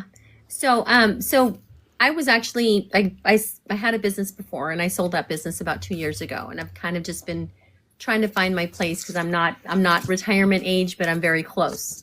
So You don't look thank it. you for the bear. You don't like it. Mm-mm. So I needed to go ahead and start doing something else. And I was doing TikTok shop and I was doing affiliate marketing. And I actually came across somebody's shop that was selling political tees. And I'm like, you know what? I'm going to buy one of those because that's how I feel. Like one of them actually said F Trump on the front, but it was kind of like hidden in the flowers. And I'm like, yeah, I'm going to get that shirt because that's how I feel. So I went ahead and made that video. And that video within about a day went like mega viral. And I was just like, people really want to see this kind of stuff. So then I went and bought a couple more. Well, as time went on and I was getting all of these comments, because I would get like thousands of comments about the shirts and they would ask me questions and then ask me about history and things like that. And so I started kind of like commenting and people started commenting saying, don't buy from this person. It wasn't my shop. It was just somebody I was representing and said, she's selling shirts for the right. And I'm like, what? No, I'm not. So I went and looked at that shop and it turned out that shop was doing that kind of stuff. And I'm like, yeah, this for me is not only a mindset, but a cause. Like I wanted to do it because I wanted to bring awareness to the fact that there were other people because in the past, not really that much anymore, but in the past, the left has not been very good about being vocal about wanting to or say things that needed to be said when it comes to the right. The right is very, very willing to go ahead and speak out and speak up. And even if it's not truth, they still say it. And the left has been very demure in the way that they've actually gone about politics. And I think a lot of it has to do, my personal opinion has a lot to do with the fact that they are just, there's a lot of old school because there's a lot of very old people in office and they need to be gone. There needs to be term limits. And that's part of the reason why, that's the fact. I think that at the most, a representative should be up there 10 years and then they need to be gone. And I also believe that 60 years old, you need to be gone. And I also believe that if you don't know how to work a computer or social media, you need to be gone. If you don't know how to use the latest technology and how it is that you actually go about the world and how it actually works right now, you need to not be around. Because that's how the world functions. And if you cannot keep up with what's actually happening in the world right now, then you don't need to be in office because you don't properly represent the people. Because that's how the people communicate. And so I think that that's a lot of what's actually been happening. And so anyway, I just went on a tangent there. So anyway, so when they told me that, and I actually went to the shop person, and I think that shop person was actually, they weren't actually from here. I think they were from overseas. Anyway, she went and promptly took them off. But at that point, I'm like, yeah, I'm not going to represent a company or a shop that actually is really just a grift. Because when I went to my daughter and I said, I think that this is maybe something that we should do together. Let's open up a shop. I had experience in doing this exact kind of business in the past, because that's the type of business I owned like for 30 years before. Not exactly like this, but something similar. And she said, okay, let's give it a try. I said, I know that we can make this work. Literally within a month of us opening up our shop, we just couldn't even keep up with the orders. There were so many people that wanted to wear their First Amendment right on their shirt. Now I don't even have one on right now because I just grabbed the first hoodie that was available to me. But when I tell you that they're bold, they're bold. Okay. Yes. They are very outspoken very in a colorful. way that I can't even explain. And the reason being, I think that the reason that they are so popular is because, again, we feel like we are not the majority, but we are. But that's because we have not been vocal in the way that we feel. And these shirts, regardless of race, color, or culture, show that you're willing to reach across the aisle and see another person. And when you see another person have the same mindset that you do, and being able to see that you are not the only person that feels this way, and knowing that everything that's happening in the administration right now is absolutely vile and wrong, that you feel more comfortable and more emboldened. I cannot tell you how many times I have had people come up to me and say, thank you so much for speaking out, specifically because you're Latina. There's a lot of Latinas and Latinos that do not say anything. And why did Latinas vote for them? And I'm just like, I have no idea why you would vote against your own personal interest. Like, I don't get that. But there's just so many different things. And people even ask me, like, why wouldn't you just go ahead and sell, merchandise for both sides? Because this isn't a grift. Because this is literally of movement. It is not a grift. This is where we can actually go ahead and stand again together. This is the only way that there's going to be change, is us actually being together as a full unit. And I know that everything that's happening right now, even though it is extremely heartbreaking, I truly struggle sometimes. And I know a lot of people don't think that I do, because I come across as a very confident, strong person, which I am. I very much am. But I go live almost every single day. And in going live every single day, you do not even understand the amount of hate that I get on a daily basis, because I run my mouth. And I am going to run my mouth until I can't run it anymore. I'm not going to stop. I'm not going to stop talking. Is I have kids, and I need them to know that I tried to do something, or I did something in the time that we were trying to be oppressed right now, in the times that they're trying to go ahead and shut us up and do the things that they're doing. And I truly believe with all my heart, and this is a conversation. It's so funny because when we started this with my daughter was just like, she was like, okay, Mom, let's do this. But my daughter is 10 toes down. Like, she will debate anyone, any place. And she was not at all about having a political conversation in any way, shape, or form, ever. And now she stands 10 toes down to any clown that wants to talk to her about what is actually happening. And I think that that's one of the things. We are so pissed off now, specifically in Texas, when it comes to anything that actually happens, that every single seat now here in Texas, which has not been the case, is going to be filled. And we will be actually challenging a Republican, sorry. I'm so used to saying that. It's okay. Sorry. It's okay. I It's say all that right. all the time. It's all right. Sorry. W is for I say that W so is much. for V in the chat, everybody. W is for V. Love that Thank energy. you. Sorry. Love it. Don't get me started. Oh my God, I cannot stand it. Anyway, Isn't that the most inspiring thing?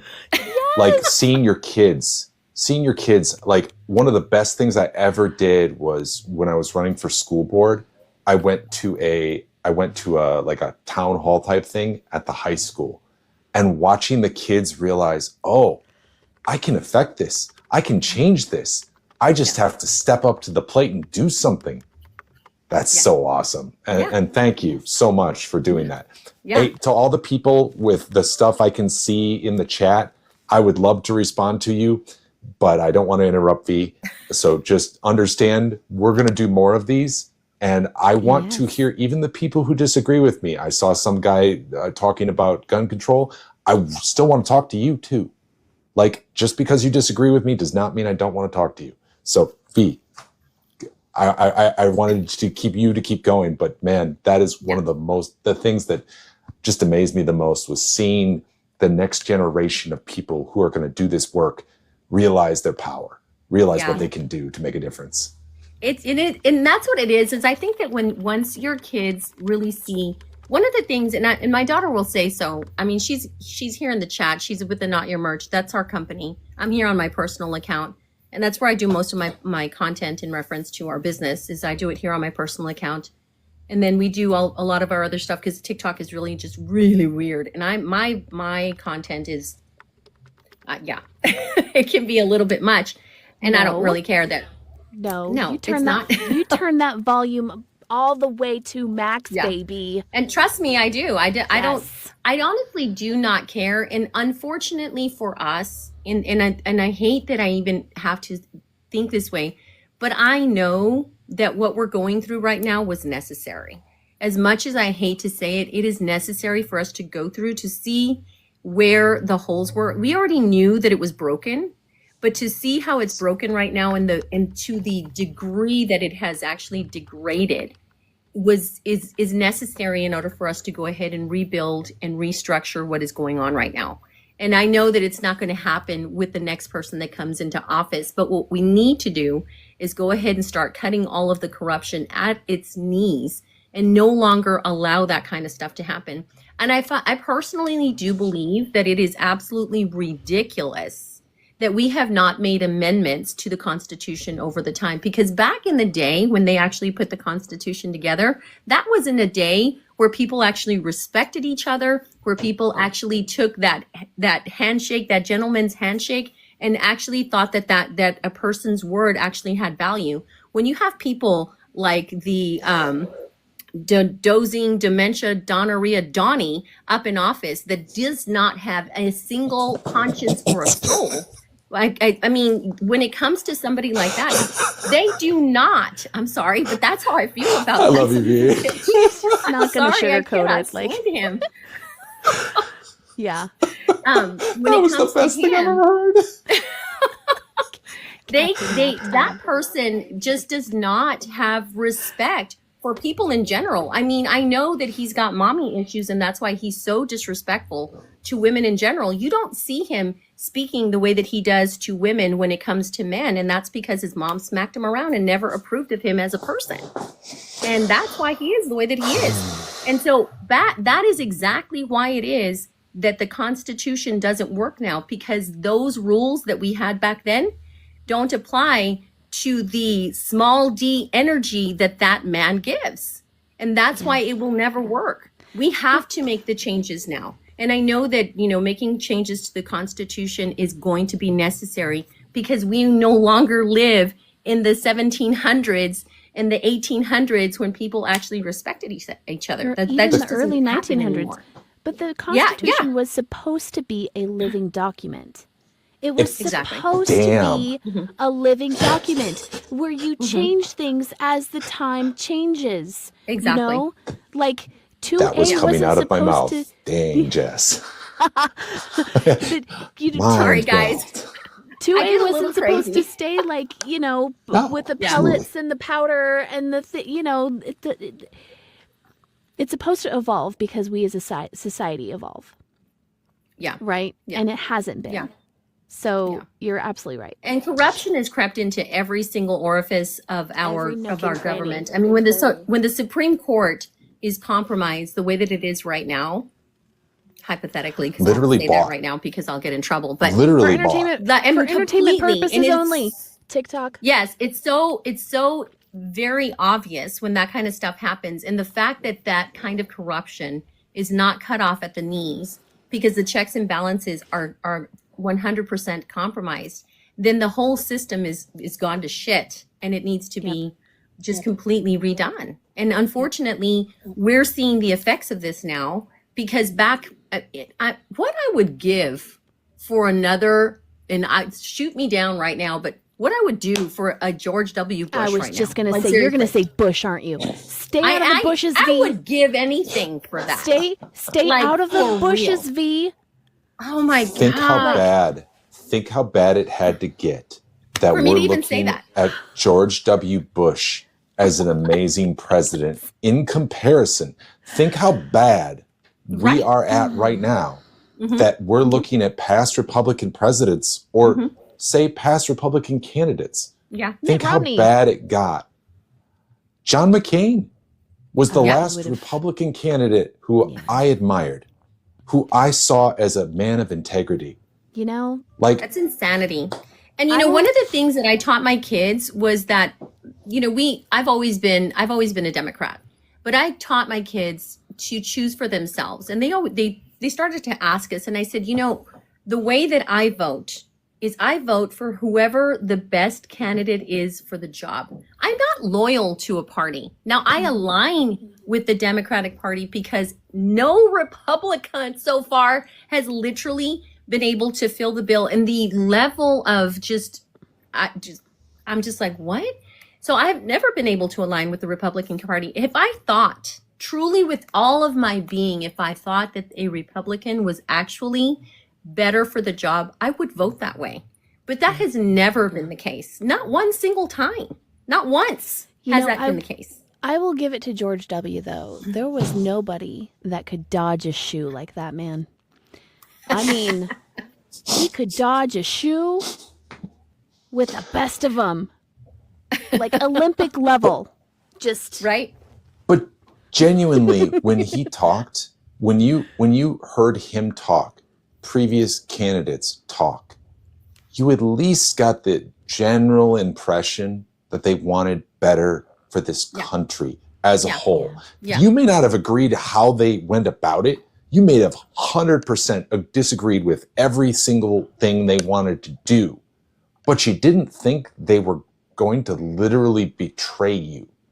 You didn't worry that they were literally going to be advising foreign countries on how to properly change our infiltrate system.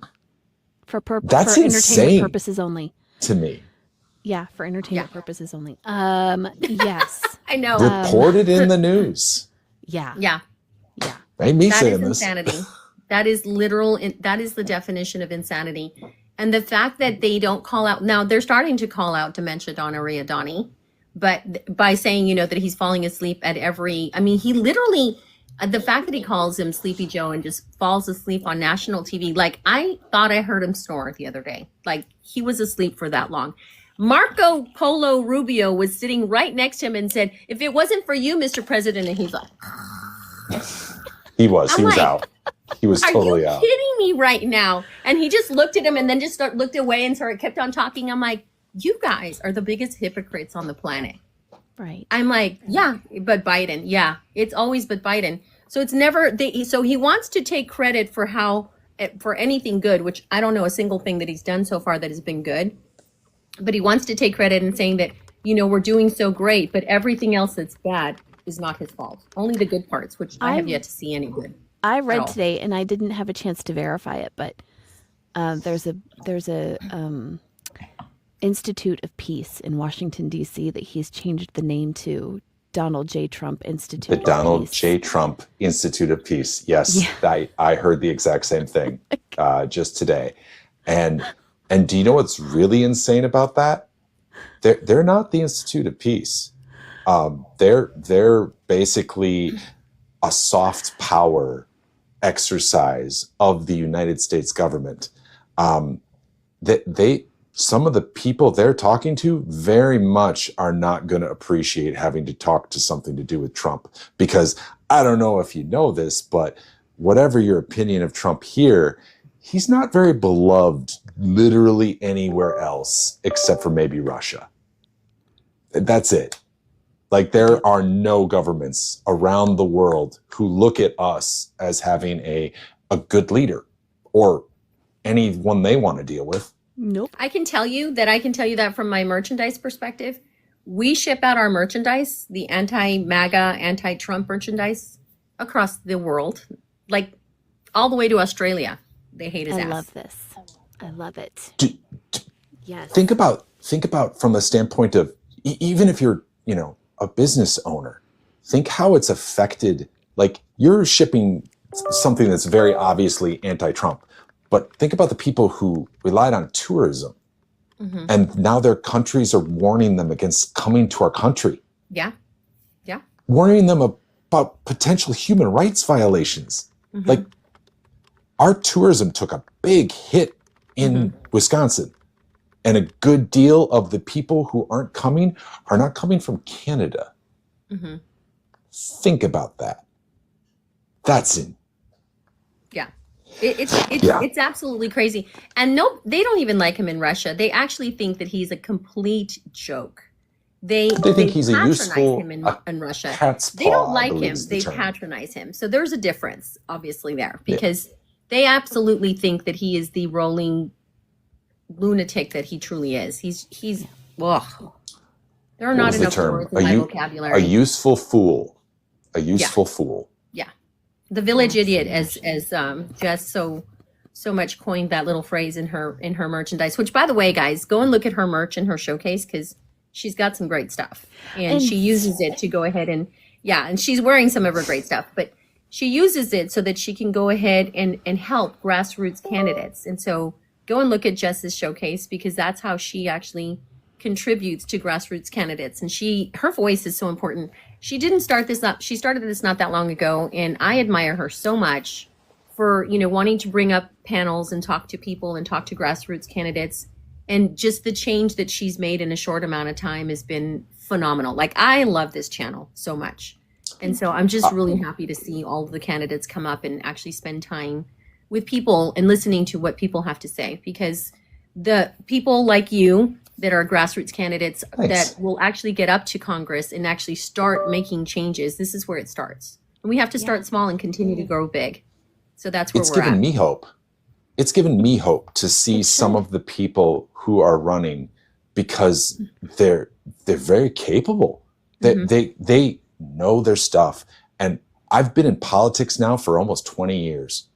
Not continuously, but I have been in and actually fighting. Actually, oh wow, now it's 25 years. You're an old man. I have seen. Oh, you have no idea how old sometimes you feel when you see your children taking their steps into this arena, into adulthood, and you realize that it's my responsibility to try and give them a better country than I was handed. It's my responsibility to try my darndest to do that, because I owe it to them. And someday they're going to feel the same way. Yeah, I can never. I mean, I look at my kids, and honestly, because of the color of my skin, I worry about my kids, because obviously they're the same color as I am. And You're being used as an never- excuse. Yeah, I've never ever in my life. I mean, I've experienced racism and hate, but I've never experienced it the way that I do now on a daily basis. My neighbor, who used to be my friend, put a post up on her Instagram, and I know she watches my channel. I know that for a fact. That said, now I no longer just want the immigrants. I want the immigrants. I want the people that want the immigrants to be deported. That was her post. Give me your address. So she wants Send me me back to to be Germany. deported because I believe that immigrants have, because I believe that immigrants have rights. She wants me to be deported because I want everybody to have basic human rights, and because I want everybody to have due process, I should get deported. I mean, I knew she was So- racist, but I didn't know how racist she was until just the other day. In fact, I saw her the other day because she literally is 2 houses down from me. And she ignores me, and she looks the other way. I now hardly ever see her. But the other day she was walking her dog, and I was driving away from my house, and I just I saw her, and I know she saw me, and I'm like, irritate the shit out of that You bitch. should be wearing your Chinga Tumaga shirt, is what you should. She Every time sees you me. see her. Oh yeah, no, she sees me, and that's why she's so upset. Is because I am very vocal about how I feel. As you And should be. what is wrong with what I'm saying, other than I want everybody to have basic human rights? Now, I believe that you should get rid of the worst of the worst, but that's not what we're doing here in America. What we're doing here in America is actually targeting brown and black people. That's what we're doing here in America. The So worst of the don't worst talk could to me about asked start me at that the question. White House. Like the worst of the worst. Someone could asked me the that start biggest question. gang members are in the White House. They're the worst of the worst. If we're getting rid of the immigrants and the criminals, there are two sitting up at the top. Let's start with those motherfuckers. Let's start with them. Someone asked me that question at a town hall. They started. I do not agree with literally anything they said. I think they are very misinformed. And they were telling me that, the border is a huge problem, which I agree, but not in the way they were saying it. And they were telling me how basically they were repeating a lot of talking points they would have gotten from Fox News. And I said, look, let's take a step back and let's talk about something that we can both agree on. Right now, where are these people being arrested? Because that's public record.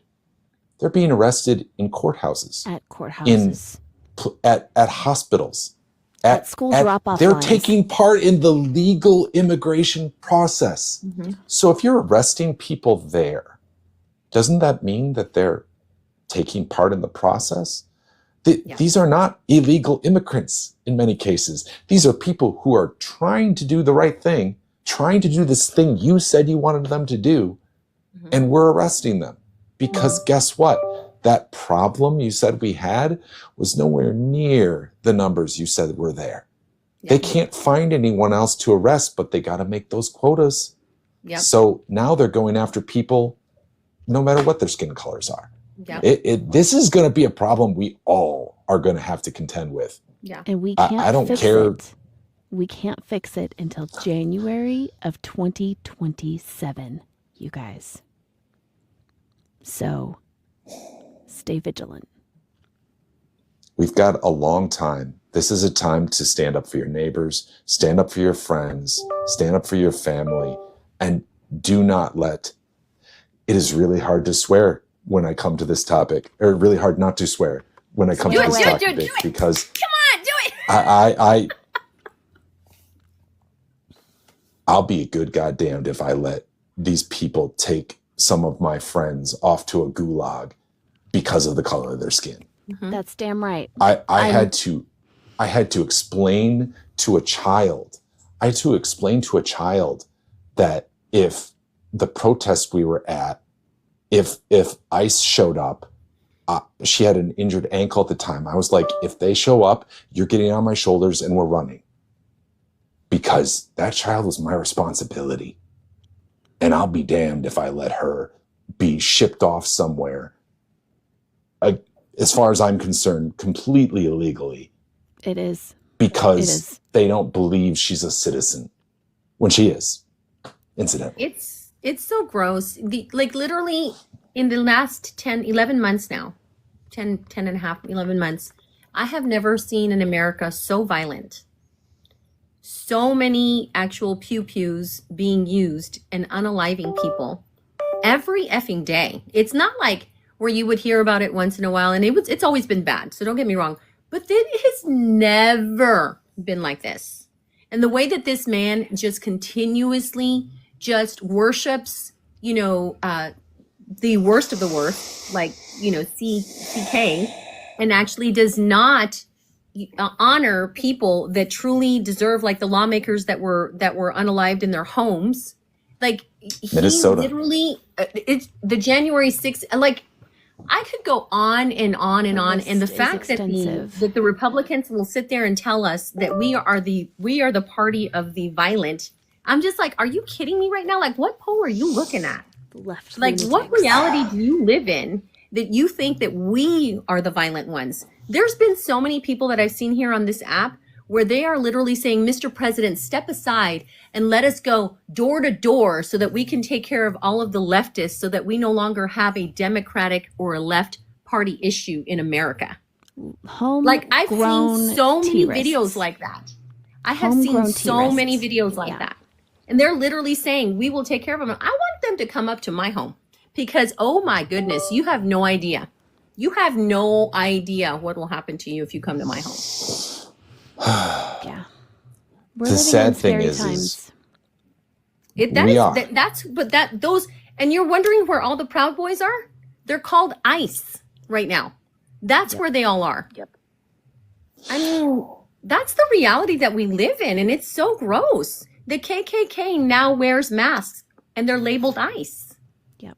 That's what we're living in right now, and it's And completely okay. And these guys are going and they're taking women, and they're assaulting women. They're sexually assaulting these women, and nobody says anything. Nobody does anything because they are allowing it. This is the biggest gang, the most criminal activity in the world. Like in the world, I feel like, Yeah. and it's in America. Do you know what? I'm really happy that those Democrats made that video just a little while ago. Me too. The former service members, because I don't think Republicans who are in positions of power and abusing that power are really thinking about a future. I don't think they're thinking, hey, someday I'm going to pay for what I'm doing. Right. They're committing crimes, Yeah. and they're going to be held responsible for those crimes. I know people don't have a lot of faith right now. That was by design. They don't have a lot of faith in their government because why should they? It's not doing anything to affect any of these things. Yeah. But I will tell you right now, that is one of the things I am damn well going to address is you commit crimes during this time period, you are not going to escape punishment for that. Yeah. You are not going to just walk free when you're terrorizing my neighbors, terrorizing people across this nation. So think, and this is a message to everyone in positions of power, think, because I'm not the only one with this opinion. And there's a very good chance you're not going to be in control of this government for much longer. And when that If we have anything happens, to say about it. do not think, Yeah. hell no. We're better than this. Our country is better than this. And you think that you have carte blanche to just do whatever you want. You don't. Yeah. We have laws against this, and you may be escaping that punishment now, but you're not going to forever. Not forever. I So, think part of I what I really would like for genuinely hope. lawmakers to do, honestly, Mike, what I would love to see happen for lawmakers is to start making changes when it comes to laws as it pertains to sexual assault against women, violence against women from their husbands, from their boyfriends, from those kind of things. I think that love if the you, TikTok shop, there's a guy right now by the that's way. in jail because they shared a meme. They shared a meme about I was laughing at What? Jess. Sorry. sorry, they shared a meme. However, the guy can go and schmexually assault a woman and not get and actually never even see the inside of a jail. Yet there's another guy because he shared a meme about the Donneria Donnie that's sitting in jail now for months and months at a time. Women have been so disrespected, and I'm not saying this against you, Mike, but I'm just saying women have been disrespected by men for so effing long that women Oh, have stopped coming forward no argument to here. talk about all of the things that actually happened to them. Women have been so oppressed, and we have worked so hard to be able to get away from all of that kind of crap that I need to see lawmakers, women, men, everybody to start truly holding the true criminals, the ones that take advantage of women and children specifically, people that are not in power, people that are from the LGBTQ community, all minorities across the board. I need to see them being treated the same way that a non-melanated person is treated in America. Like that needs to happen. Indigenous women specifically, those women are missing and are unalived every single day, and it's never talked about. And nobody talks about it. Nobody talks about it ever. And it's Ever. because And it's just they think they because have that continues permission. to happen, and until lawmakers actually bring it to the light, regardless of party, because it's not a party issue, it is an American issue. It is a human issue, and they don't talk about it. Yeah. And this is never going to change. I It's- disagree.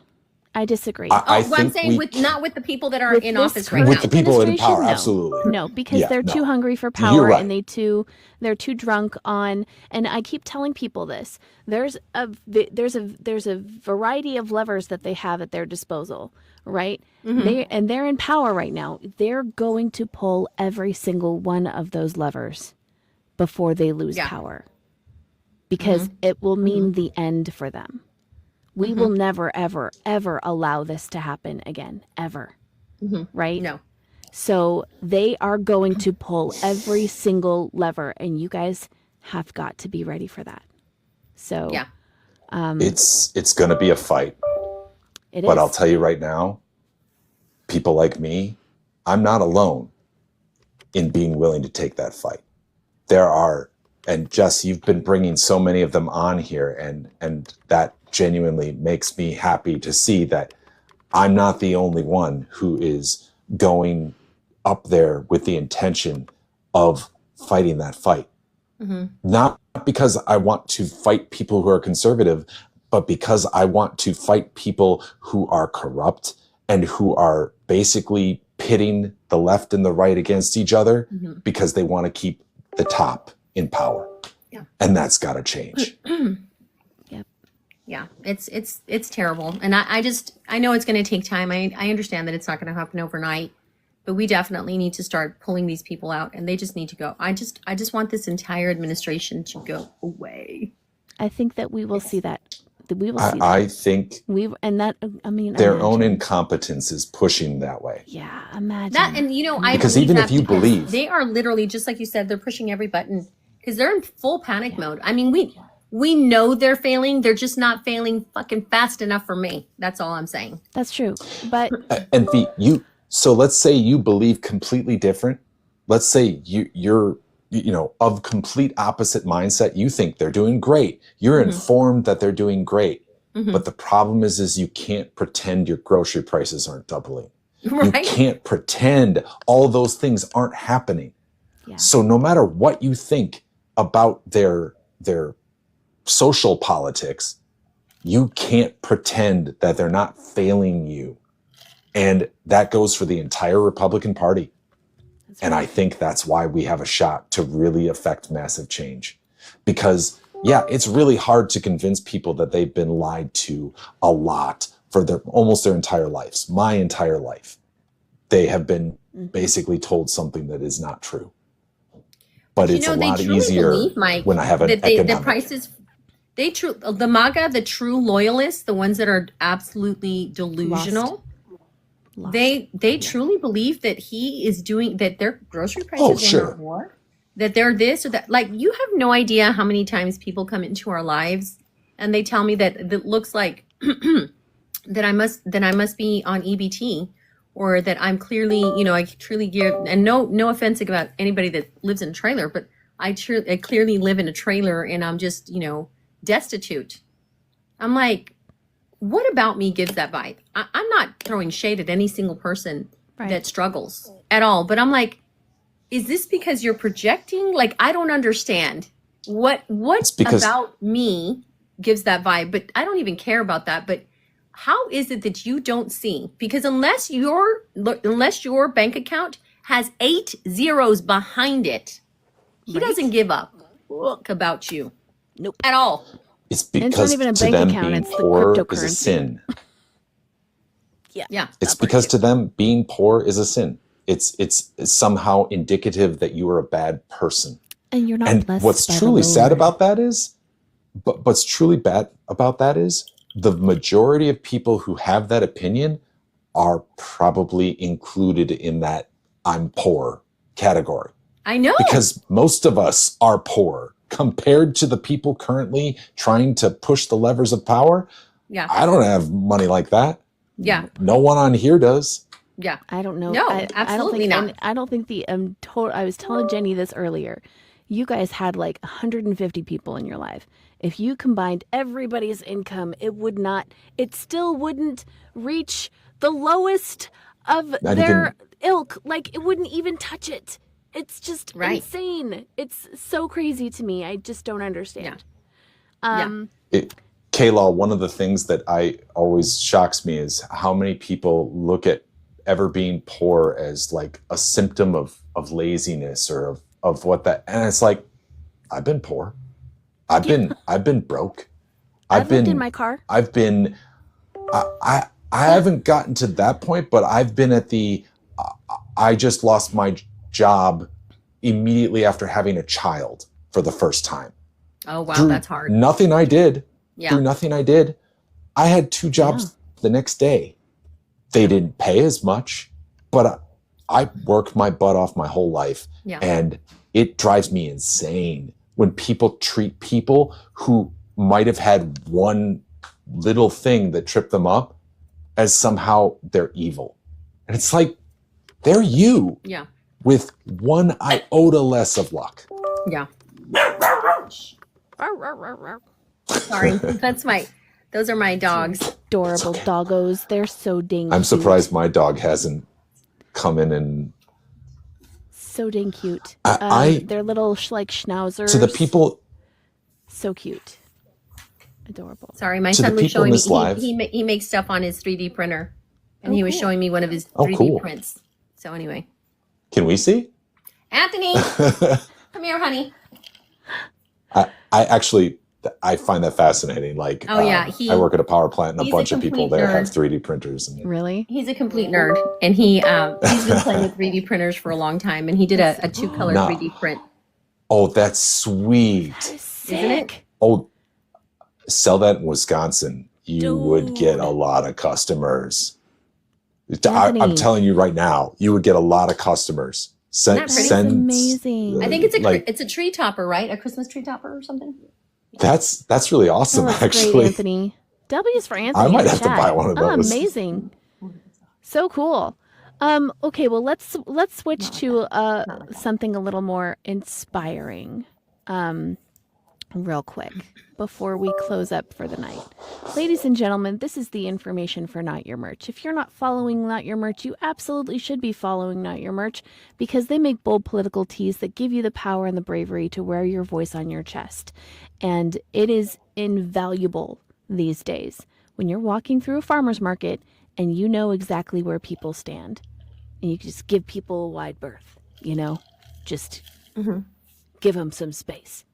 They're amazing. Go check out their stuff. I've got all of the best designs, of course. The best designs are in my showcase, including, I was prepared here. This incredible bag that I probably have to turn off my background in order to see. Hang on a second. I was like, yeah, it disappeared as No, soon it as you put totally it up. disappears. Okay, this is it right here, guys. This is it. Yeah, It's I can see got it. This boot, it's the Grassroots Army. It says Grassroots Army Boots on the Ground Activism. And this boot right here with the flowers on it was designed by the one and only K-Law. And it's so beautiful. So just so you guys know, proceeds, of course, go towards helping our grassroots efforts. It's amazing. And, they're fantastic. So that's our plug. Not Your Merch. Yeah, thank you. Thank you for having me on and listening to me rant. Sorry. Thank you for coming up. No, it's okay. Like there are so many people who are very politically involved who are just exhausted, who just feel like, and that's by design. Yes. Because it's not, a lot of these things aren't done to make their voters happy. They do it to make us chase after the latest insult to human dignity. They do it to basically distract us and have a billion things. Someone asked earlier tonight that one of the first questions was, what is the one issue that you think is most important? It's like, I can name like 50 Yeah. because they're all important. And this is by design. It's designed to wear down people so they feel like I can't ever affect change. I can't do this. This is too big for me. Yep. And I think if you get nothing else out of this, if you get nothing else out of this live, I want you to know that every little thing adds up.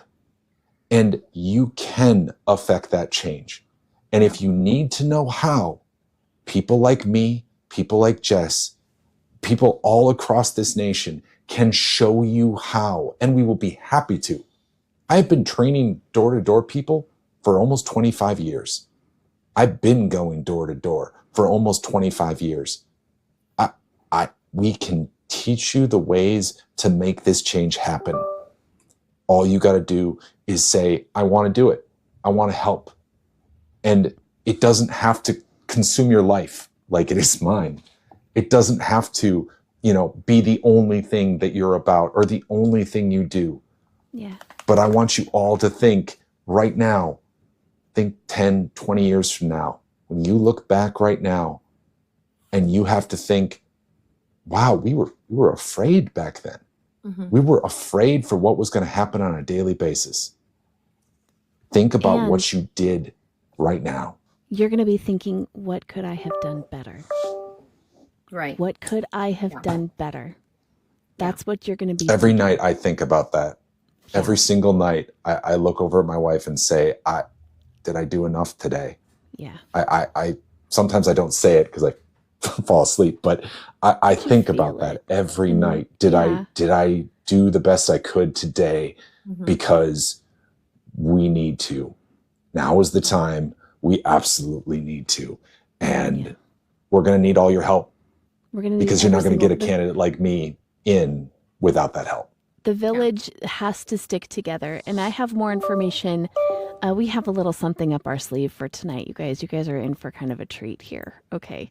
First of all of Mike's information is right here on this side of your screen. I'm on all the social media. Alec all the was in the chat earlier. He's done a lot of my social media work, and John has been amazing editing my videos. I am not a video editor. I work That's at a fair. power plant, so That's fair. I can tell you a lot about utilities. I am not a video editor. Love it. I love it. So before we wrap, this is all of your information here. Mike, can you give us a little bit more information on how people can get involved in your campaign? So you can contact me through my website. You can email me at Mike Heidenreich for Congress at gmail.com. You can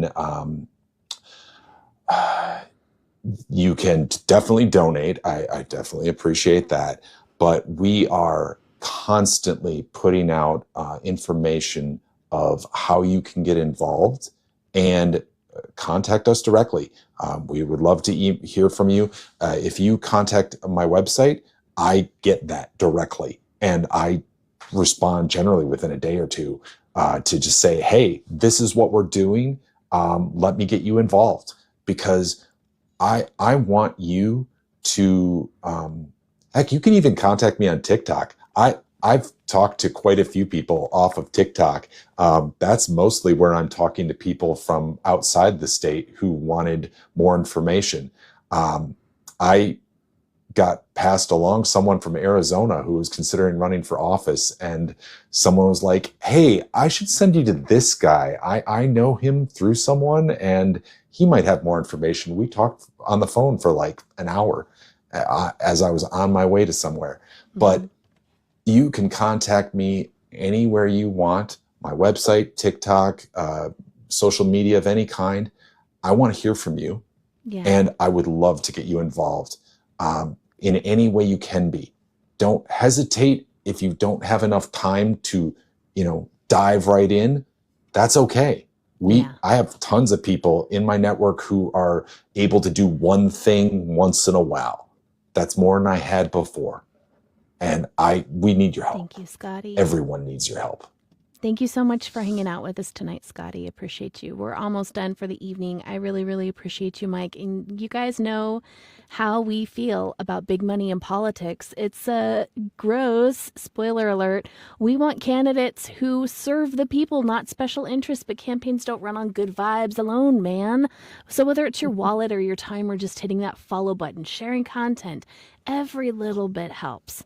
Even free clicks push Really Mike's does. message further across the interweb. So let's do the things okay? And make sure to help Mike in whatever ways we can, and whether that's buying him a cup of coffee or pushing out his latest video. Everything, every little bit helps.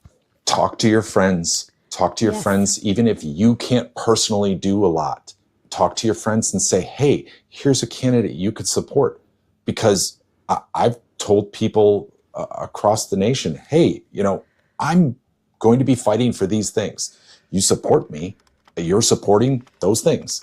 And you'd be shocked how many people out there think, oh, I'm in a hopelessly red district, I can't do anything. Yes, you can. You can affect change in this country. And there are people out there like me, like Jess, like V, who will help you find the way to do it. Because we genuinely are committed to this, and Because it you takes can a make the village. difference. It takes a village, people. It does indeed.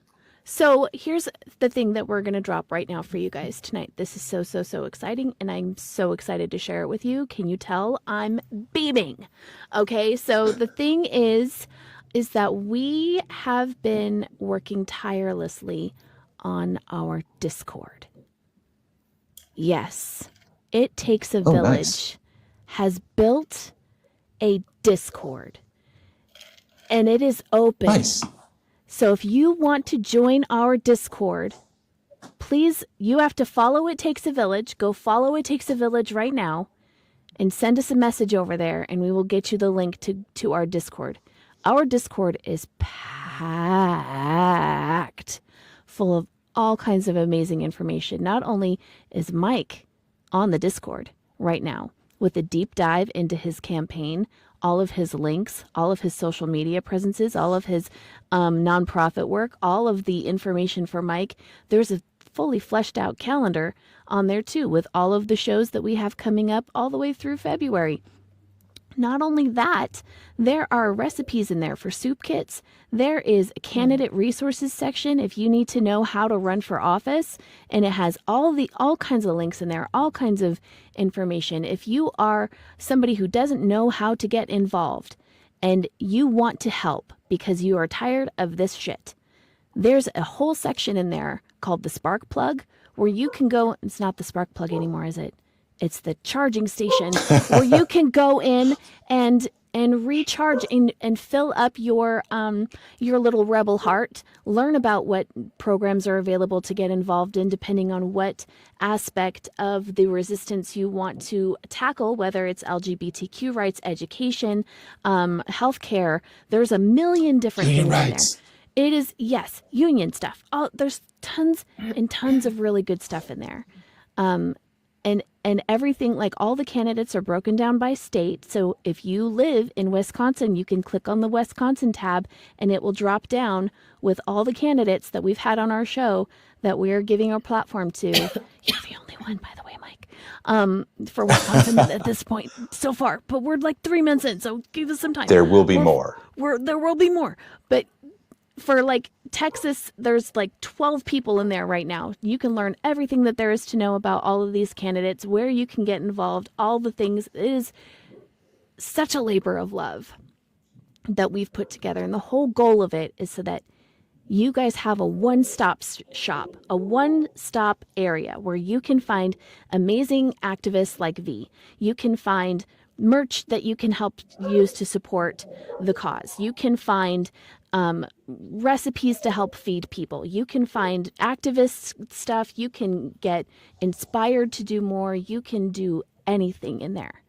And we're so excited that we are able to fling the doors open and welcome you all in. It's going to be so incredible. So that's my spiel. I've wanted to get in on a decent Discord, and for some time I used to be pretty active in them for video games, not for really? politics, but Amazing. oh yeah. Okay, so you're going to fit right that in. was So where Discord started. So yeah, I I'll will send love you that. the link. I will send you the link. Thank you. We are learning how to use the Discord. It is going to be such an amazing tool for everybody. And I'm so excited to have you all in there. Of course, we're building a community that's not like other communities. We want to be held responsible when we screw up, because we're going to, right? We want to have accountability be the fertilizer to grow our garden. And we really believe in that. So we are not perfect as people. We are all learning. We are all learning and growing together. And that is what a community is all about. So I'm really hoping that you guys will join us. It's going to be fantastic. So that is it. V, do you want to give us like a little last word, sort of a thing to share? No, no, not really. I mean, thank you so much for letting me talk, and please go and support Jess in her showcase. She's doing great things. Make sure that you go and support her constantly. She's absolutely amazing, and I don't think she gets enough credit. And the same thing with, it's Kayla and Jess that are actually behind this entire cause. So please go and follow both of them and just continue to just keep showing up, because we're going to be the change that actually is going to change things. That's right. That's right. There's a Molotov Thank cocktail. you so much, we everyone. Have to be the change that we have to be the light we want to see in the world. Molotov cocktail. Right. Just saying. Right. Thank you, everyone who came in tonight. And there were so many things scrolling up through the chat that we did not address. We will do more of these. And I want anytime, public event, anything, you want to talk to me, I want to talk to you. So please bring them up. I learned something new at almost every one of these. I was really glad Jared came in, because I want to learn more about the things we can do to help fix this real mess we're in. Yeah. Right. So by all means, come talk to us. We'd love to hear from you. And Absolutely. we're going to win. We're in this to win this. We can do this, It's going to take all but of we're us. going to need your help. It's going to take all of us. Yep. It's not enough anymore to just walk into the voting booth and expect your civic duty No. to be done. We No. have to do more. No, So that's the beginning. that's the beginning, right? So a massive shout out to the incredible content creators. That's you, V and Jenny. You guys are amazing.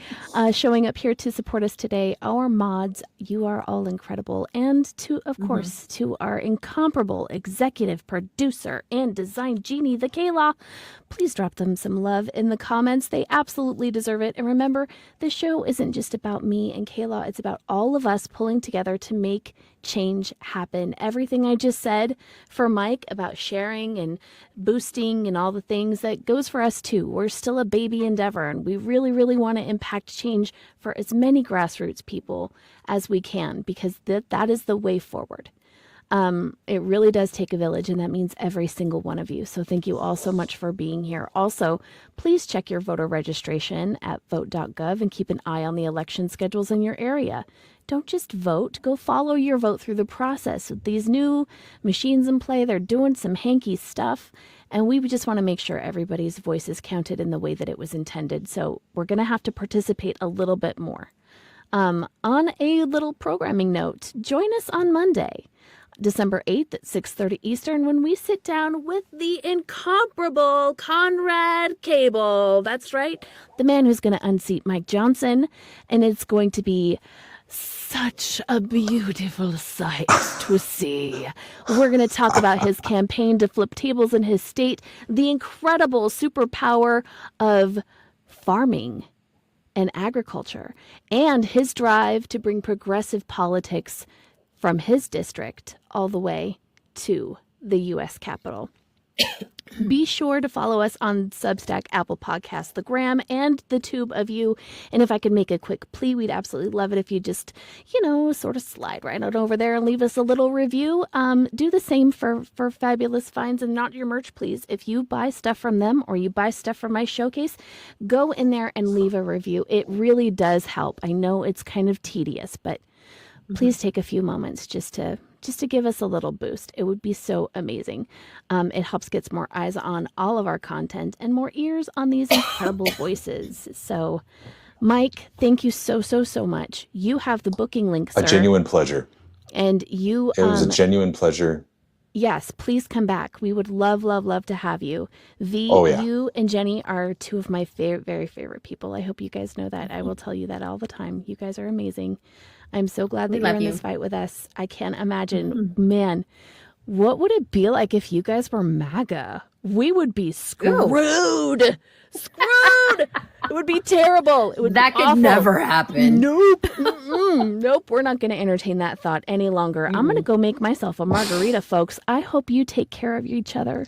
Okay? Not only yourselves, but take care of each other. That is the way forward. That is the way we're getting out of here. Gunkel, dude, I love you, man. I hope that you're here just for the end. Just We're made a video signing about off, that. But yeah, it's so very important to take care of each other, guys. And we'll see you on Monday with Conrad Cable, okay?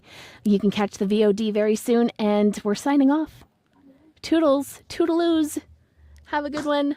I think my mouse just Bye. died. Thanks so much. There we go. Okay, bye, guys. Thanks so much. Bye, everybody. It takes a